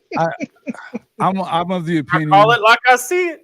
I do feel like they don't win the West this year because, and that's something that I wanted to kind of get you guys' opinion on the West here in a minute too. But my feeling is that they now have to go to Alabama this year. They win by 1 in Death Valley this past year. It's not like they blew them out. Now, I think a lot of that has to do with how good is Jaden Daniels. If you look at him and you look at Jordan Travis, they have virtually the same numbers, though. I mean, they literally put up about the same numbers last year. I'm still not a big believer. We've talked about this a lot, though. I'm not a big believer in Florida State because I mean, when you beat NC State and Wake, then we can talk. I don't even want to talk about Clemson yet. I just don't even want to talk about Clemson yet. And I don't think Mike Norvell, you got to beat some of these other guys. Yeah, and I don't think Mike Norvell's there yet to be in the conversation to beat Clemson at all. He might compete twice in the same year to get to the playoff. You hadn't beaten them in 8 years, and all of a sudden they're going to beat them twice in 1 year. I have a hard time with that. You might contend with NC State, but they're getting there. They're progressing, but they're not there yet. Right. Yeah. Well, I will say, like you said, they did lose to the 3 hardest ACT teams that they had last year: Clemson, NC State, Wake Forest. Now I'm watching NC State against UConn, and no shot at UConn. But if they can't beat NC State, nobody should be talking about Florida State. Like this year, they should pummel NC State. They don't like Brennan Armstrong doesn't look like his old self. I don't know what happened from 2 years ago, but I think Florida State's talented. Is can they put it together? You know what I'm saying? Like again, if you lose, me and Stat got argued about this, and who has to have that game Sunday more? And I said it was Florida State. And he said it was LSU because LSU has to play Bama and go through the West. I was like, but that's not the point. They got to go through the West whether they play Florida State or not. Absolutely. I was like, a one-loss SEC team, should LSU make it through the West and then win the SEC? One-loss SEC team is in. One-loss ACC team, just depends on what everybody else do. If that not named Clemson, if Clemson is one loss. It depends on the strength of schedule from the ACC. Well, see, that's what I'm talking about. And who that loss was to. Well, that's what I'm saying. The one loss would be to LSU, so they're already behind the SEC in that argument. You know what I'm saying? Michigan has already got money in the bank with the CFP 2 years in a row. You know what I'm saying? So does Ohio State. Florida State's done it once, but I just think their hill is a lot harder to climb. Because again, like Jason just alluded to, you haven't beat Clemson in 8 years. Now you got to go out here. If you lose to LSU to get to the playoffs, you got to do it twice. Now you can win the ACC without, and lose to Clemson in the regular season, but that won't get you to the playoffs if you lose to LSU. So that's why I say Florida State's got to have it more. It means more to Florida State because think about it. If they have a win against an SEC West opponent, that's a huge resume build. Huge. Now you get to go into the season. If you get those wins, you're really in contention for that playoff spot, right? Yes. Mm-hmm. Yes. So they get that win against LSU, and their only loss is at Death Valley, and then they beat Clemson in the ACC championship. Yes. Florida State's probably in the college football playoff because you got to win over a Clemson in the ACC championship, and you got to win over an LSU team who's probably going to be 10-2. Yeah. I still feel like they probably go 10-2, 9-3 anyway. Yeah. And in the SEC West, that's big, right? Yeah. Again, we said this before on your show, and I said it on Tuesday. I expect that if you're looking at my playoff 4, to me, it's Alabama's going to win the West again. I don't know how they're going to do it there. I just know they're going to do it. I just feel like they're going to do it. And I know you don't want to hear that over there, Zach, but I think that the whole quarterback situation is completely overblown. I think he's known what he was going to do for a month and a half, and he loves not giving any information out. Yeah. I think he's been known that it's going to be Milroe. That's never been my contention, is that he didn't know who the quarterback was. I just think he believed that Miro is a great athlete, but he's gonna have to run the ball a lot more than he has in the past couple of years. This is textbook. He loves that.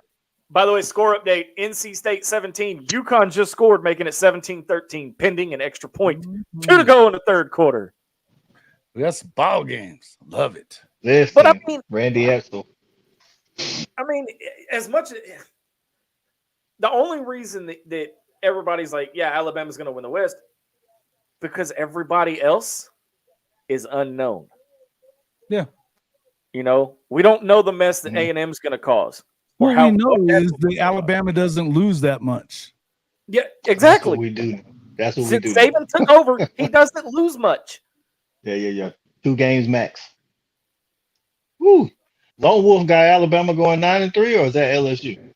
I think he's saying Alabama. He said Florida State 9-3. Oh, okay. State 9-3. Oh, yeah. I think that's. Does that get Norvell in trouble if he goes 9-3? I see this. I don't know. We have to pull up the schedule, but I see that floor at 10-2. Let's say they lose to LSU and they lose to Clemson. What do you mean they don't know who else?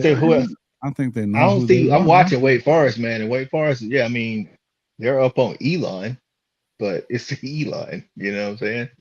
So outside of I guess technically Florida State does play Miami and Florida. So, but I mean, are we believing Crystal Ball to win a big game? You know, in the ACC, he hasn't shown us he could do it. It's only been 1 year, but he hasn't shown us. Yeah. We'll see. I didn't hear that. Wow. He's not on the 3 deep? How can that be? David Hicks, not on the 3 deep for Texas A&M. For the quarterback position? Defensive tackle. This is who Oklahoma fans have PTSD over right now. David Hicks not coming to OU. Okay. Yeah, I got to look at Texas A&M. I don't even really concern with defense because they always have a good defense. So it's the offense that's been the problem for them. That's why I've been telling people that could be if he can get out of Bobby Petrino's way, and which we don't know if he's going to do. Seriously doubt he'll do that. Bruh, if he can get out of his way, that's all that matters. I think it's going to blow up in their face. And I do too. I don't think that there for 1 second that Jimbo gets out of the way. No, I think so. You don't think Bobby Petrino would negotiate that when he's signing the deal? Jimbo can't even get out of his own damn way. What makes you think he's going to get out of Bobby Petrino's? Because I think he's feeling the heat, and when you feel the heat, you make changes. People don't listen. When you feel that heat coming, it's different. I know people say he's not going to get fired because of the money. Listen, man, Texas A&M got money. I'm not saying they want to pay the buyout, but they want to win games, bro. Like, you can't keep going 5-7. He's got a 10-year, $75 million contract. Wow. I think. Like, it was an outrageous deal. I mean, his buyout. No, and that's it. They're not firing him. There's too much money to fire him. Yeah. There's no way. And here's the thing, and this is something else that Jay said, Jay from Unfair Sports, and it makes a lot of sense to me too, is like, what's the next guy going to get? Because he's not going to take the same money that you gave to Jimbo to not get you there. Yeah. Right? I mean, depends on who that next guy is. Maybe they brought Petrino in to put the pressure on him. I think Petrino's the guy in waiting right now. As much as I hate to say it. Y'all do not want Petrino at A&M with that talent. That's scary. You don't want Petrino with that talent at A&M. Sure as hell don't. No. Sure as hell don't. No, and as much as all of a sudden we're all in deep shit. Oh yeah. That's why I keep saying, everybody's like, well, A&M, we're going to beat A&M. No, listen, if Jimbo calls that game, Arkansas wins it. If Bobby calls that game, we're screwed. Look, I love my Hogs, but you got to be realistic. If Bobby calls that game, look at what he did against Arkansas last year with the FCF school, with the Bears and Missouri State. He had us on the ropes. You take that same offensive mind and put him with 3 and 4 stars or even 5 stars in the SEC West in a rival. Yeah. Well, I think the struggle is going to be more not so if he can stay out of the room from Petrino, but what something Jason talked about on the show Tuesday. Petrino, when he's the head man, likes to use all his best skill athletes on offense, regardless of whether they're playing both ways or just one way. Yeah. Well, I mean, But look at Jimbo, what I can see that being an argument. I can see that being an argument. Like he like, look, we need this guy on offense, and Jimbo's like, no, we need this dude on defense. Like Well, I you mean, look can't at what he have it. did at Louisville, and then look at what he did at Arkansas. You know, Yeah. Before the blonde and the bike. Yeah. That's what I'm talking about. Like even at Louisville, you know what I'm saying? Like he wanted to use the best players on offense. Always blamed everything on the defense. Like at the time, you know, my nephew played for him, and he's like, don't matter what the offense do, they don't ever get blamed. Looks like we got a serious injury, a stoppage in play with NC State UConn right now. Yeah. Who is it? A UConn player or NC State? It looks like it's an NC State I can't player. tell. It's near the NC State sideline. Oh yeah, it is. Definitely. It does not look pretty right now. UCF and John Rice Plumlee, like the 8th-year senior, he is 42-6 on Kent State. Kent State is definitely missing Sean Lewis and those 3 wide receivers. They are for sure. Those 3 wide receivers are all wide receiver 1, or in Tess Walker's case, waiting to be wide receiver 1 at major Power 5 schools. How about that? Coming from in the day of in an age of offense, these guys went from Kent State to their major D1, major Power 5 programs to become wide receiver 1, just like that.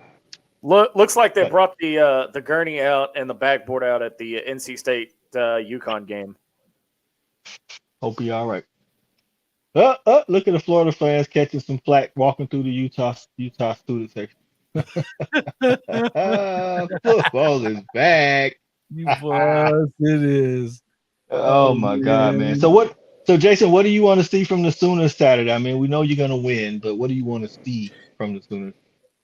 I think that the expectation has got to be you don't give up points to these guys. It's Arkansas, State, whatever it is, that these guys don't put up any points on you. You need to go and probably put this out early. I don't know anything about this team. I mean, I don't think that they're any good, right? No, a lot of guys left after Petrino left.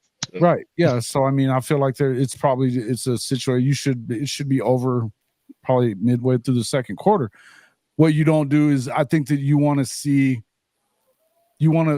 find out who's going to be where and what the rotation looks like on that defensive line, I think, especially. And then there's some question spots as far as what you're going to see in the secondary and in the linebackers too. So, I mean, really, it's just kind of nailing down. I think you're going to see a lot of these guys, and you've got a lot of the big word around Oklahoma is competitive depth right now. It's the big word. It's the buzzword that everybody's using. Coaches used it. And you've got some freshmen that are going to be pushing for some playing time. Makari Vickers, obviously Peyton Bowen, PJ Adebawari. And I heard you talk about him a lot. Yeah, and he was a 5-star plus defensive end. His brother ran a 4.4 40 at 290 in the NFL Combine this past year. So he's a stud, and then he's got a little brother that may even be better than him. But this kid's got big wingspan. He's strong. I don't think he really knows what he's doing just yet, because it's just he's a freshman, but he's a stud. I think he's going to push for time there.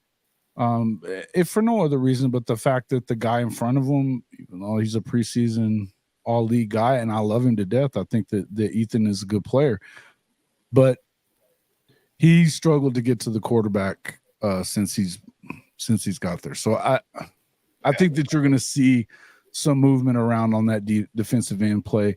Deshaun McCullough comes in as a freshman All-American. Everybody wants to kind of see what he's going to do as well. I think you're going to see him probably playing some cheetah.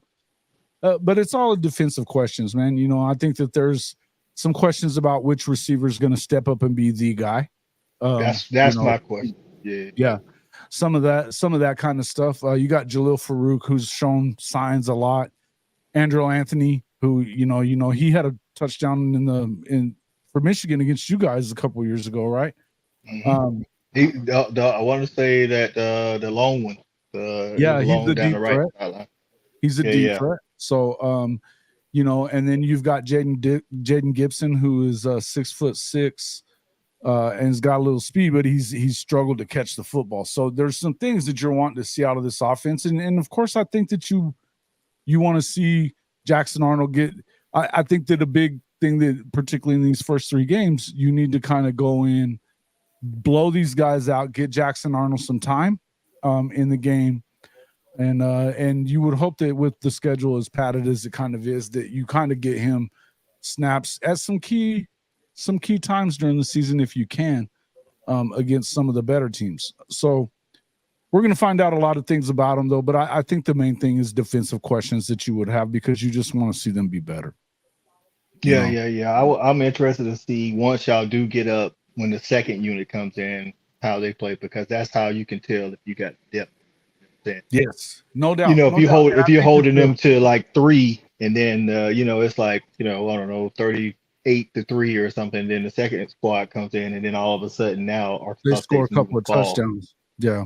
I would agree there, but I think that that's the main thing, is that there's some questions if we're looking at the depth chart, which we expect will probably change a little bit coming into next week. But I think that there's they had a lot of the number 2 guy is this guy or this guy, this guy or this guy. So you're talking 2 and 3 deep at most of these positions, and a lot of these freshmen are involved in that. So,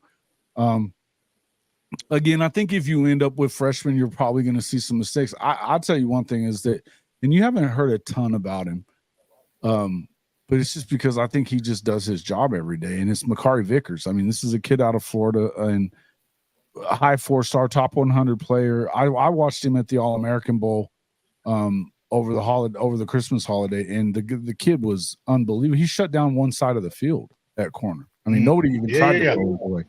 And you had some good quarterbacks there, and nobody threw at him.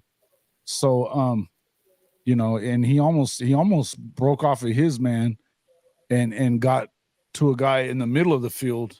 I mean, he missed it by about a half a step, and he made up 20 yards plus to get there from the time the ball was thrown.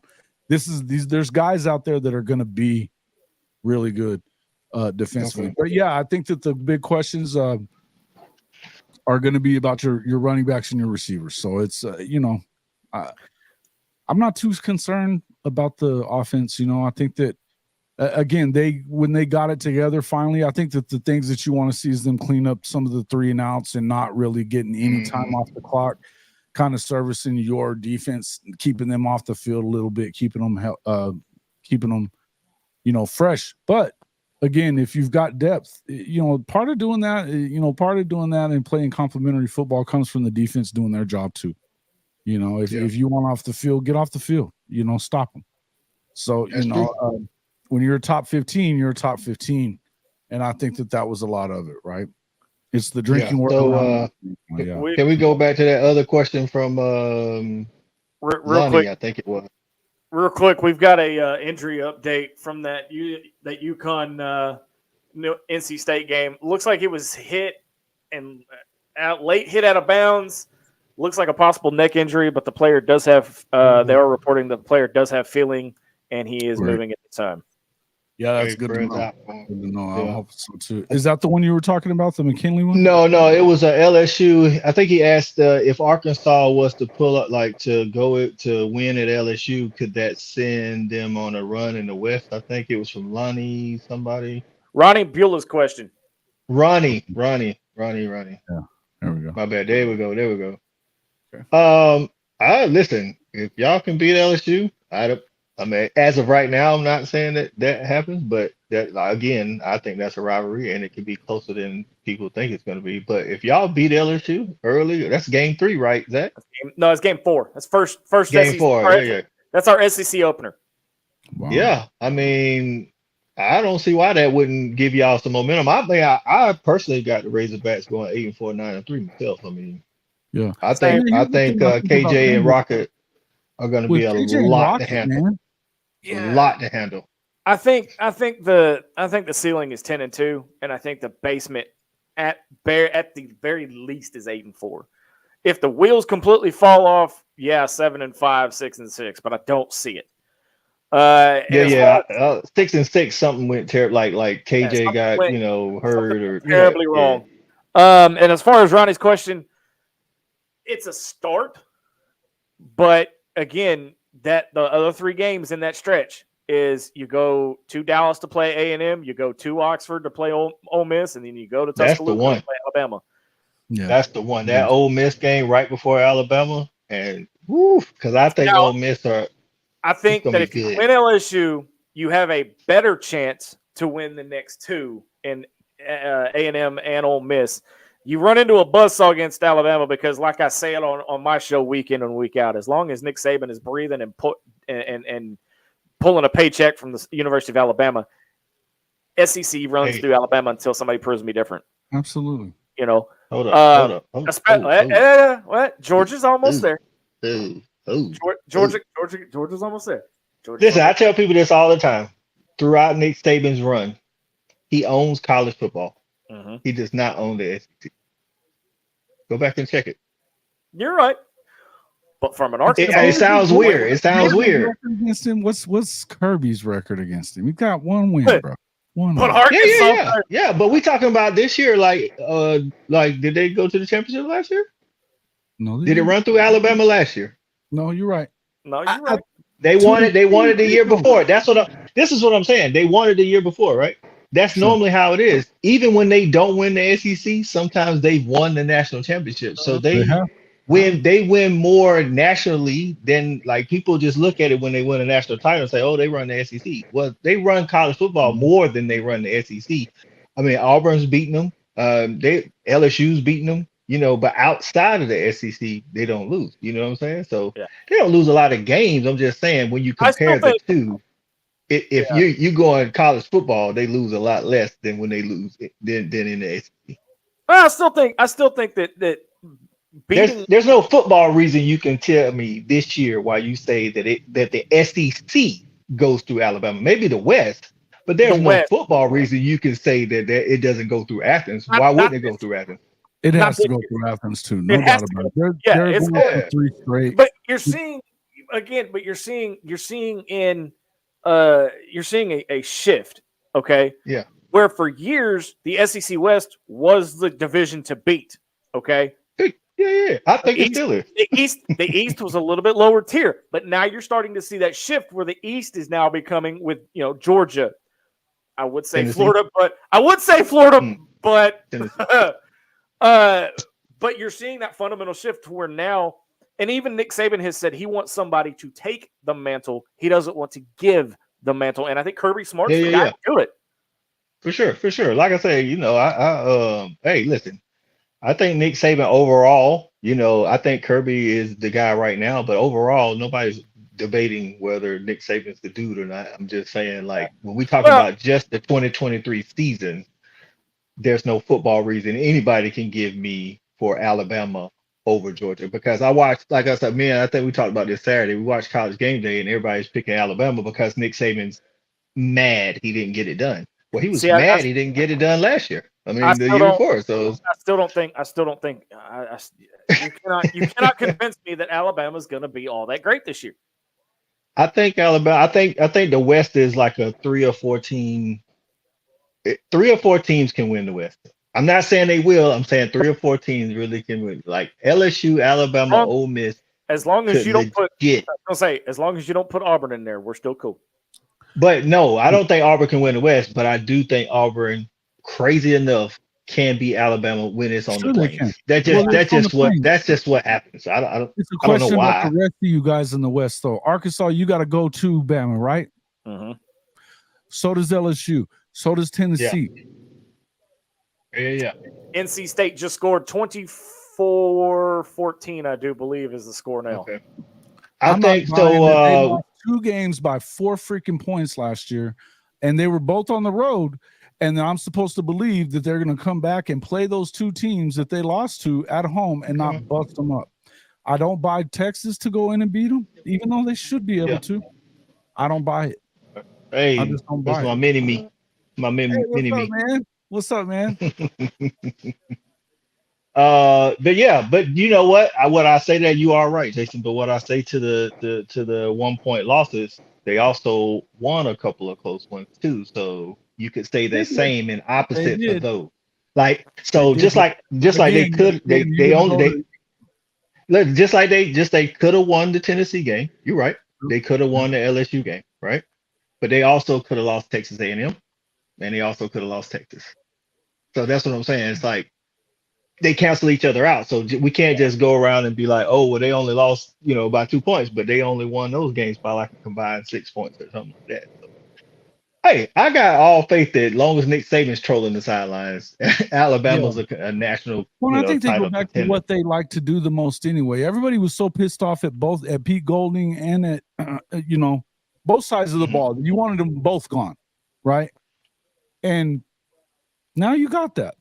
Now, do I trust in Tommy Rees so much? Probably I was not. about to say that. Do you think they upgraded or downgraded their offense coordinator? Well, listen, the guy that they came in on defensive coordinator, though, is he really even the coordinator? I'm not sure that he is. I think that. That's why I'm not worried about defense. Yeah. I'm not worried about their defense either because they're going to go back to doing what they like to do anyway. With saying, here's the deal, and what I always like to say is this: I don't feel like they change anything. That this is Nick's offense and defense either way. Now he allowed some changes to happen under Lane Kiffin and with Sark and stuff like that, and really with Mike Locksley too, right? They brought the offense up to modern standard, I should say. But that doesn't mean that that's not what he loved to do. He loved it to be able to say, no. He's a smart coach. He did what he had to do. He didn't do what he wanted to do. He did what he had to do. You know what I'm saying? We got FSU fans everywhere in this chat. Really? I know my guy, Coach Harrison, was watching. I don't know if he's still touchdown. Utah, let's go. Ooh, hey, for all the Florida sisters, listen, I don't know how the game is going to play out. Anything can happen. I got a lot of good Florida fans that follow my channel. They subscribers, they cool, they always keep it 100. But there's a couple of non-subscribers that been in the comment. I need y'all to come on back to me. I need y'all to come on back to me. Hey, one of my favorite guests that I have on is the professor all the time. We're gonna have to get him on your show one of these nights too. He's on High Top with High Top and those guys. They do a Sunday NFL show. But some of those guys, it's on with me quite a bit too. So it's kind of like this, man, and I'm glad I kind of connected with you, Jason, because my followers a lot of Southeastern people, even though I talk about all college football, and you bring the Midwestern, but because a lot of Southeastern people don't really pay attention to Midwest and out, they just say, "Oh, it's the Pac-12." But if you're paying attention, Utah play. This is why I say I like them. They play a physical brand of football. They do. A whole bunch of Florida guys in the comments like, "Oh, we're too physical." I'm like, bro, have you not watched Utah and the Kyle Whittingham? That's literally you're playing right into their hands. That's what they want to do. They want it to be a slobber knocker. That's what Utah wants. Yes, this is the game they want you to have it in. They don't want you to turn it into a speed finesse type of game. No. I think that the concern that you would have if you're Utah is whether or not you have the guys on the front lines that you can get at Florida. Clearly they do. Hey, all I know is they normally have good trenches. And then in the press conference, right when like fall camp started, Kyle Whittingham said, in his opinion, this is his best offensive and defensive line he's ever had. And that's huge for him to say that because they normally have a good offense and defensive line. Yeah, he's not talking about us. Oh, my bad. I'm not talking about it. I'm talking about the Big 12 in general. About Oklahoma and that. He was just talking about a lot of those guys that they don't talk about a lot about Big Ten and some of that other stuff. Now, Coach, like Big 12 and Pac-12. Yeah. Wow. Like a lot of people, they just watch the SEC and the ACC, and it's just you saw the Nebraska touchdown. No, that was crazy. They ran a toss sweep to the running back to the right. He threw it back to the quarterback who dropped it. It was a backwards pass, so it was a fumble. He picked it up and throws it 50 yards for a touchdown. Guy in the end zone, wide open. Nobody. Why wouldn't he be though? Why wouldn't he be? Everybody thought it was a fumble, so it was like. Only thing can make me even better now is a pick six. Yeah, if they don't get Mertz out, it could happen anytime. Well, I'm gonna be honest with you. I'm watching them play call. This is on the OC. I don't know who the OC is. This is on him. Like, man, you got ETN and you got Johnson back there. This should have been a grinded out, Run the football. Yep. Bruh, what are you talking? They trying to feel Mertz out, man. No, you run that ball, help out the new quarterback. Like Pearsall, we knew he can get behind the defense. That's the spot that Clark Phillips used to play on Utah's defense. I knew that. That was the one spot I was worried about on Utah's defense. That corner spot that was needed to be filled because Clark Phillips got drafted last year. Look, Pearsall again. That's it. And I asked my guy Tim from Talking Sauce. He's a Florida fan, keeps it straight. I was like, "Who's your wide receiver 2 and 3?" He was like, "Coach, I couldn't tell you." And he's like, "We got a lot of guys, but we don't know." That's my guy. Yeah, he's right there. He said Billy's the guy. So Billy, hey, listen, Tim, bro, he should have ran. I mean, it's too late now, but he should have started out running the ball. I don't know what was up with the pass game earlier there. I would have been feeding them dudes, bro. Billy looking at, oh my gosh. Just had his car repo. There's an eviction notice on it. Oh yeah, he's gonna get home. Listen, Steve says PJ Fleck loses Nebraska, they may roll his butt out of him. So listen, I actually picked Nebraska to win. I don't know if they will, but I picked Nebraska to win 21-20. Told you that guy was gonna be better than you thought. That's a solid comment there, Steve. They're gonna roll Matt Rule right out of there. I like it. That's right. Matt Rule can coach, though. He can. He can. Matt Rule can coach. But you know the thing about PJ is that, and like if you hear a lot of people talking about him lately, the dude is a little weird. He's a little weird. Well, I mean, he's different. You can see that in the press. Yeah, he's definitely different. I hear that he wants people to like stand up and applause for him when he comes in the room and shit like that. Oh, I didn't know that. Weird, right? It's like from what I understand, he'll leave the room again if he doesn't believe that the applause was efficient. Hey, he's been there for a minute now, so apparently the applause been right on the money or whatever. So freaking chicken. Brenna, welcome to the show again. Let's see. He says I'm sick. Florida's moving the ball with Ricky Pearsall there. Ricky Pearsall and Graham Mertz. Ricky gonna be tired today, boy. Yeah. Pick Nebraska and Utah on the Horns Down podcast earlier. Hey, there you go. Yep. Okay. Yeah. Now, shout out to Tim. Like I said, shout out to Tim, man. He said it was gonna be a close game. You know, he was one of those Florida fans that wasn't calling a blowout or anything. Yeah, I think that. Well, they figured because they beat Cam last year that they were going to be able to do the same thing. Well, the thing is, I was trying to tell some of the guys, the Florida fans in the comments, I'm like, y'all talking about Utah's quarterback situation. What about yours? It's like, what are we talking about here? So he wasn't, he was like, he wasn't all the way. He wasn't saying Mertz was going to be bad. He just wasn't overhyped like everybody else was. Right. I got to change my head. Touche, Wilkerson. Touche. A little weird. That's like calling the Pope a little Catholic. Yeah, I get it. That's pretty good. That's pretty good. All right. 24-3. Florida is in deep shit. Yep, they are. They are. They on the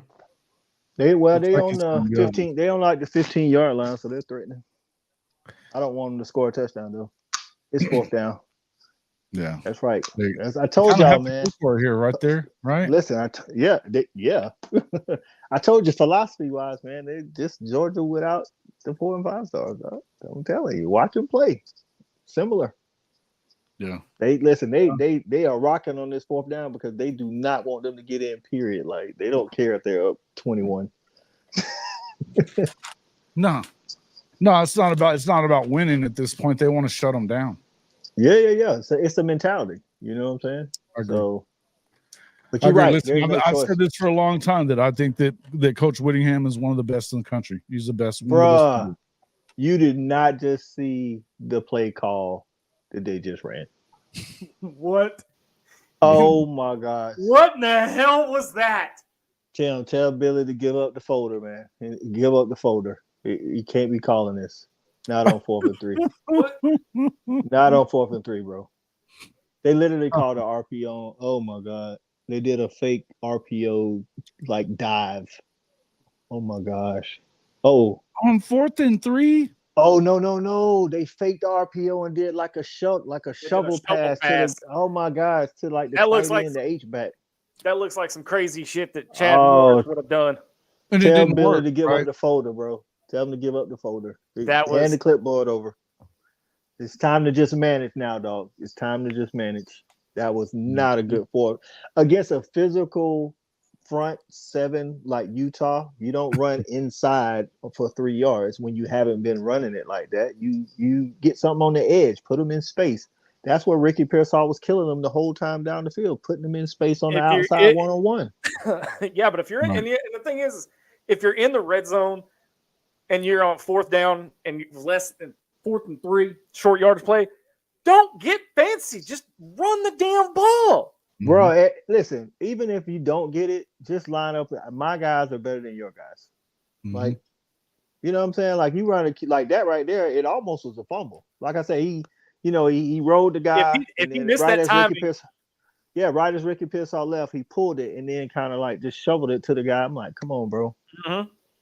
Silly shit. So exactly. Look at like my guy Tim said, to a tight end that only blocks and played defense 2 years ago. Tell me, bro, that like plays like that have people questioning whether or not you're ready. This is what I'm talking about. Like, you can't call plays like that on you're on your 10-yard line, bro. Yeah. Yeah. There's a meltdown in process. Yes. Hey, man, everybody needs to get a hold of him. We need to check on Shelton, make sure he all right. Listen, but I ain't gonna act like listen, Jason. I ain't gonna act like I ain't loving it though. I know you. Hey, again, we talked about this earlier. I'd be reveling in it if it was Texas.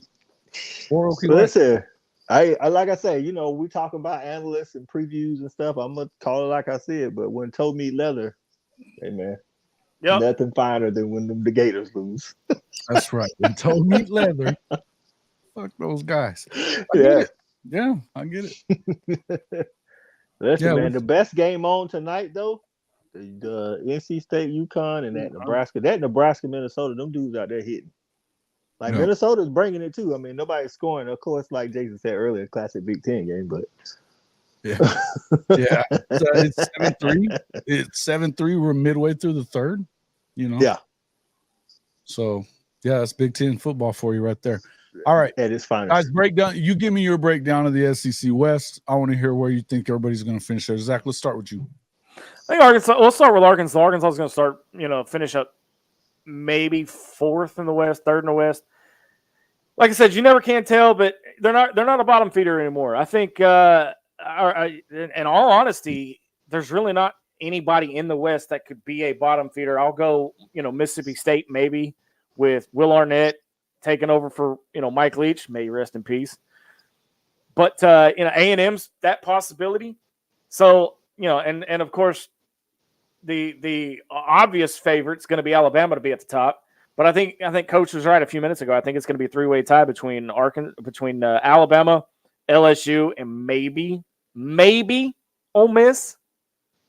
Maybe if Lane Kiffin can, play his cards right. He definitely has to show that he can win it before you have to give it to him, right? Yeah, definitely got to show it. I'm kind of similar to Zach. Those top 3. I think they're gonna. I don't know what order they're gonna fall in. LSU, Ole Miss, Alabama. I think, like he says, just like last year, I think they all were, except for like one team, Auburn. I think everybody was like 6-6. I don't know if there's a bottom feeder in the West per se. Mississippi State may be better than people think because now Rodgers he's a good quarterback and they're going to a more of a pro style offense and he may thrive in that for all we know. But I got Mississippi State and Auburn, not because Auburn is going to be bad, but just because everybody else is going to be better. Those are probably the 2 bottom teams. The wild card is Texas A&M. Again, we talked about it earlier. I truly do believe that they can cause some noise if Jimbo stays out of the offensive team room. I mean, if he stays out of the offensive team room. You start talking about talent rosters, they're right there with the rest of them. Exactly. So I got, like I said, I got those three up top. I got Arkansas and Texas A&M, and right there in the middle. I think Auburn, like I said, will win some games that people don't count on, but I got them and Mississippi State at the bottom. Okay. Yeah, and I would tend to agree with that. I'd like to see, and I like Lane. I think he's a freaking 5-star troll. Love it. I love it. Yeah, it's just fun. I think he makes the game fun. But you're right. He got to show it though. He's got to. He does. I think you at some point you got to get out there and do it. I'm not. Look, it better not be. My thought is that I've seen the game that Spencer Sanders brings to the game. He ain't the guy, so you better hope that your other boys are the ones, right? Yeah. Like as long as Matt Corral, the big game is going to fall apart. That's just how he is. As long as Matt Corral doesn't, not Matt Corral, but what's the guy's name? Jackson Dart. Yeah. That's him. As long as he doesn't get hurt, that's what I'm saying. They got some receivers on the outside. Everybody knows what Quinshon Judkins can do, and then they got another running back behind him. They got a lot of defensive guys coming back, but again, like we always say, until you do it, it's just a whole bunch of potential, because he definitely has the potential. They lost 5 of their last 6 down the stretch last year, right? I mean, yeah, he's got a potential to win the West. Now, will he do it? Right. He's not going to outcoach Saban. I don't think he's going to outcoach Brian Kelly, but maybe they don't have to get into a situation where they have to outcoach him. So, I agree. Yeah, I think that's the whole thing, is that you have to get in there, and I think you need to go and you got to have some blowout wins and stuff like that. The teams that you should beat and beat up, you need to do that. And I think that Lane gets in a lot of close games. I mean, you saw it was classic the way that that he lost the Egg Bowl. There ain't no way they should have lost that game. You know what I mean? No way. Mm-hmm. But they did.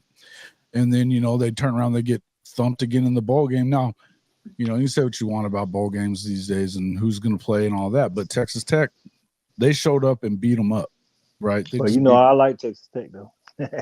I like Texas Tech, too, and that was one of the next things I was going to talk about. You got them going to Wyoming.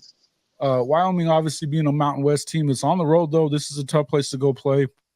Wyoming is, I told you guys that what I thought about Tech this last week is 19 of their 23 or 22 starters are seniors, 5th and 6th year guys that have been there.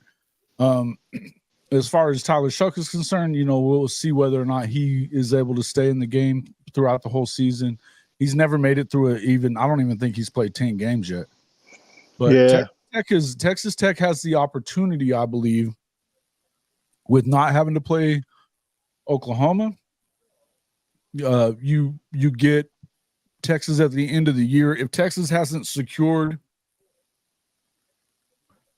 the Big 12 by then, or maybe they've already fallen apart, that's the last game of the season. Well, I'm looking at maybe you Texas do get Tech, an opportunity there. And I'm looking at the Texas Tech Kansas State game, though.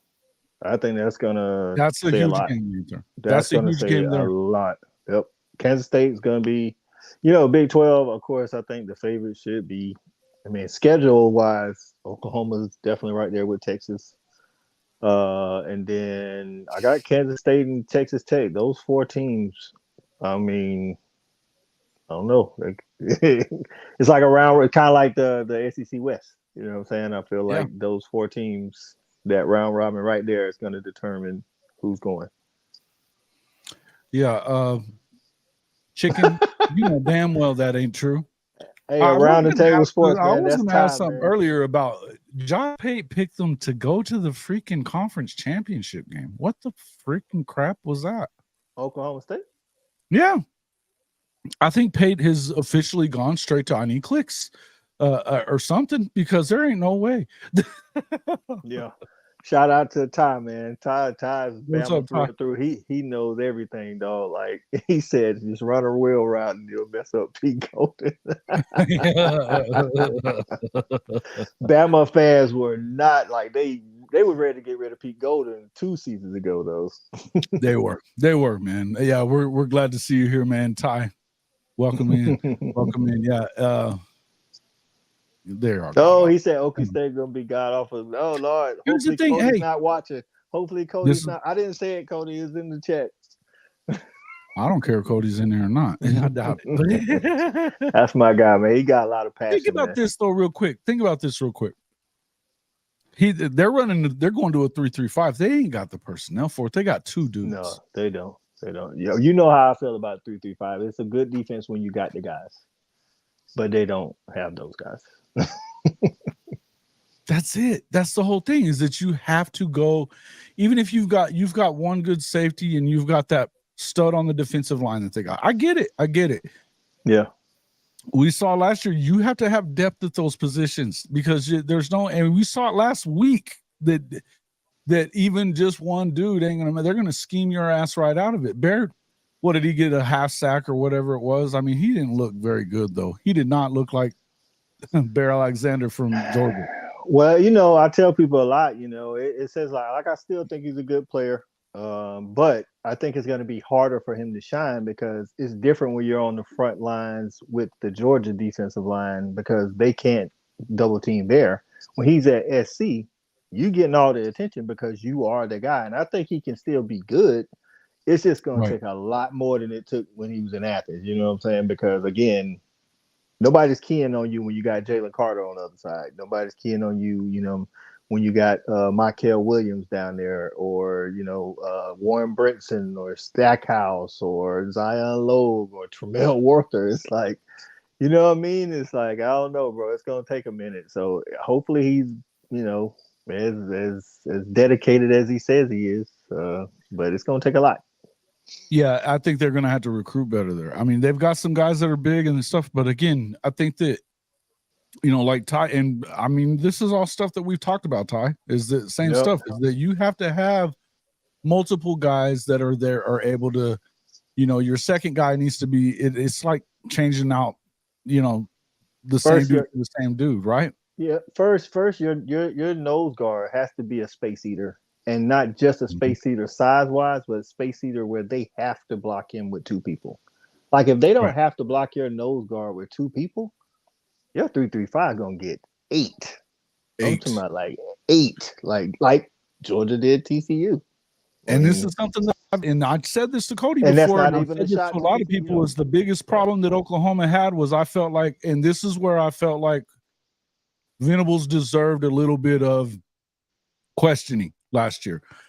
Why didn't you move off of that at times? You know what I mean? Because when it wasn't working, it wasn't working. If you're not getting pressure on the quarterback, the 3-3-5 is going to get you hurt, right? I mean, it's just going to get you hurt. I mean, just the formation alone, you're in a lighter box than if you're trying to stop the run. That's I don't know.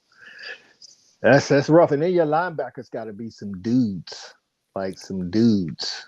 You can't be out there with the mid-tier linebackers trying to run a 3-3-5 because anytime you run up against a team that's got a good offensive line, now your guards are climbing to the second level, putting hat on those linebackers. Now the linebackers got to fight off of those. And by the time you fight off the block and make the tackle, the dude's already 4 or 5 yards down the field. A couple of those, first down after first down after first down.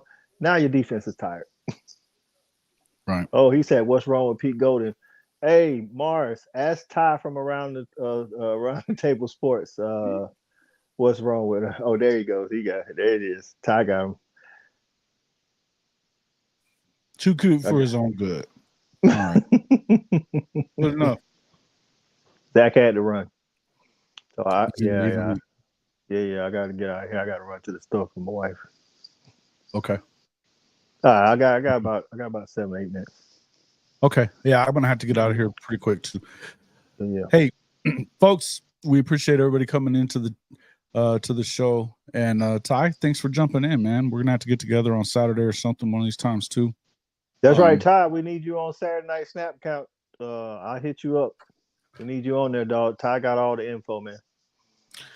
Ty's the man. Ty is the man. This guy is we just trying to run a station or a channel like him, man. This guy exactly, man. We shoot for the mark. And hey, man, I got Ty up on the locker room wall, man, like Michigan got Georgia up there. That's right. That's right. This is how we're trying to do it, man. Try and get light tie. Yeah. Hey, play like a champion today. Here we That's go. right. But no, we've got some good shows. Good. That's the beauty of this show is that we've had an opportunity to work with a lot of good people like you. A lot of good people like, appreciate Zach coming in as well today. I'm so terrible at looking at that private chat. Terrible about looking at that until it's too late. But that's my guy, Talking Sauce, man. Y'all check him out, man. Florida Talking fan, Sauce, man. we need to get him in here too. We need to get him in here coming up as well. And listen, that's the beauty of this show, though, is what and me and Coach say it all the time, is that we always have great guests. We got K Chris, we got Jay, we got you guys coming in all the time. You being on the show a lot, JJ couldn't be in here tonight. Love JJ. We've had guys like Tim Fitzgerald's graced us with his presence a few times. We got really, really good guests on this show all the time, and it's only getting better, man. We're so excited about the season being here, man. The talking season's over as far as about what could be. We're gonna find out what's real now, right? That's right, man. That's right. We're gonna find out what's real. Everybody at the beginning of the season is a contender in their mind. You know what I mean? But 3-4 weeks in, we'll see who's still, holding the chest up high. And, because even then, if you lose a couple of games, that doesn't mean you're out of the conference race. You may just be out of the natty race. And that's what separates good programs from great programs. Great programs stay with it and try to win the conference even when they can't win the natty. Those good programs, sometimes they kind of fold, you know what I mean? Yeah. Yeah, and I've said that about Oklahoma. They've got,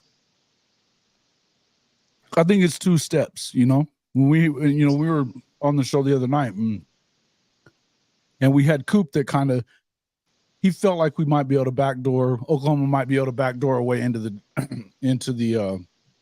playoff. And honestly, maybe not even backdoor. They could go in if they get a 1 loss and they're a conference champion. There's an opportunity to get into that playoff.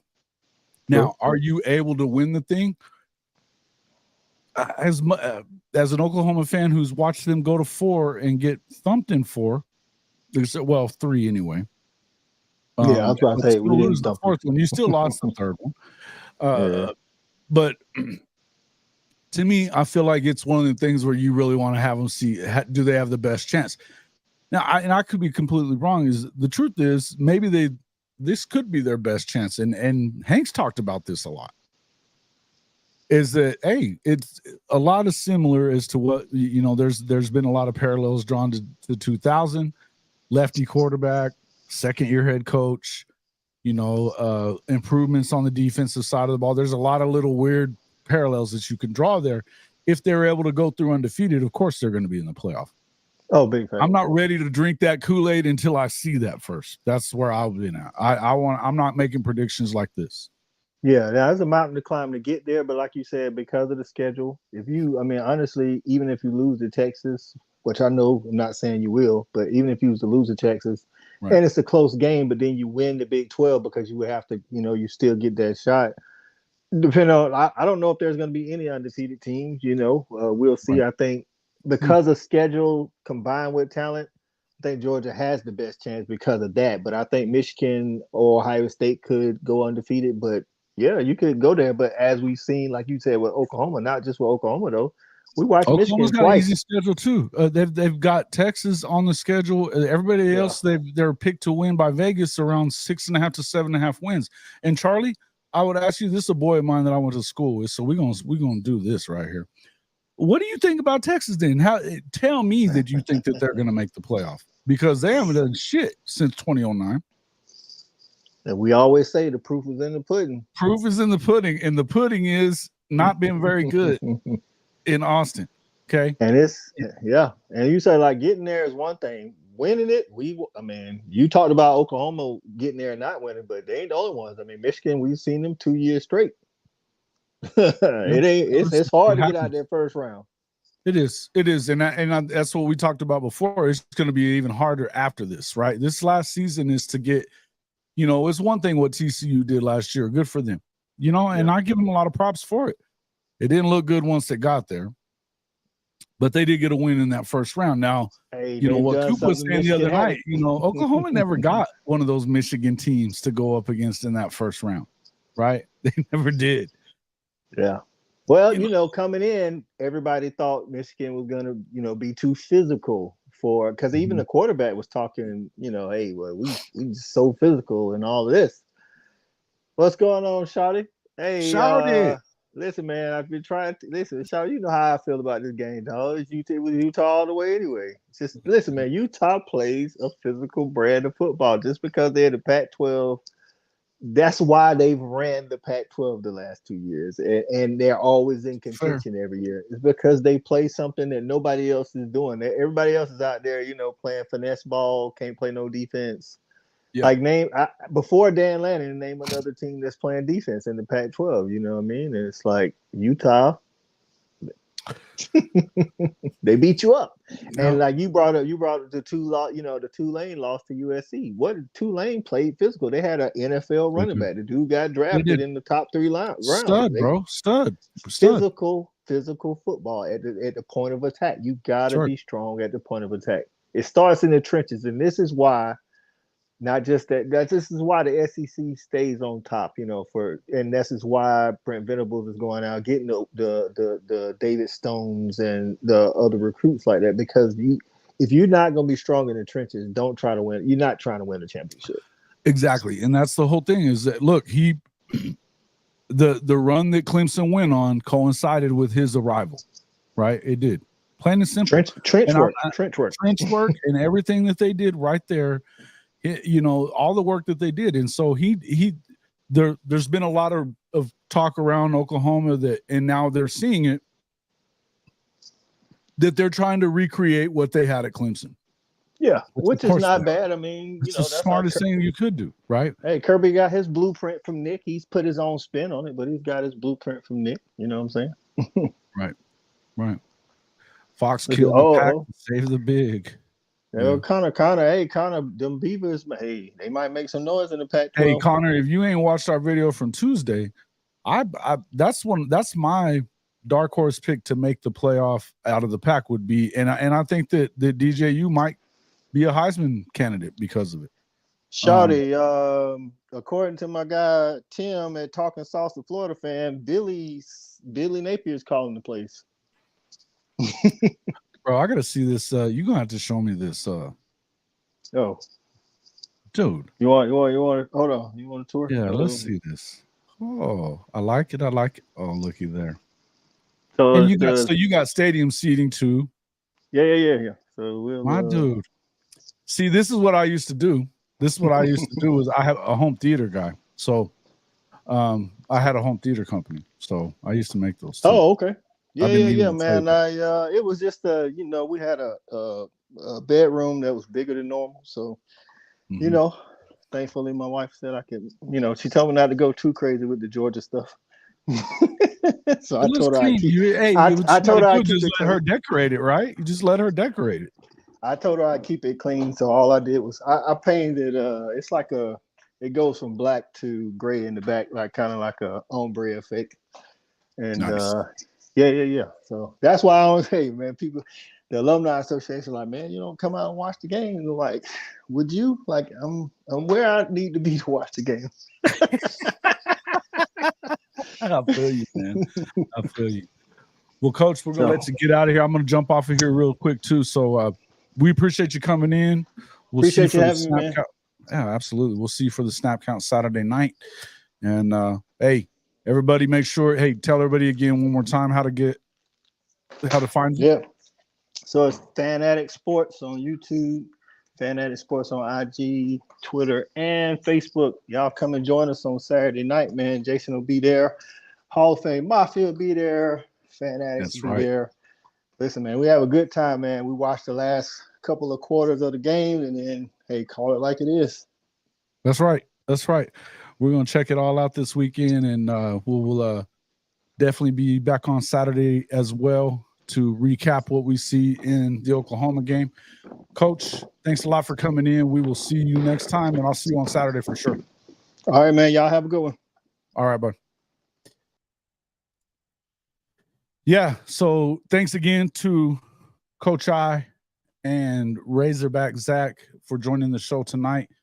Shawty, thanks for coming in as well. Connor, you guys all kind of jumped in at the last minute. We've been going a couple hours on now. Hey, yeah, always this right here. Ty, thank you for jumping in as well, and thank you very much. Hey, man, we appreciate all you guys. I got to say, again, I say this all the time. We are the best audience in that there is, period. You guys jump in.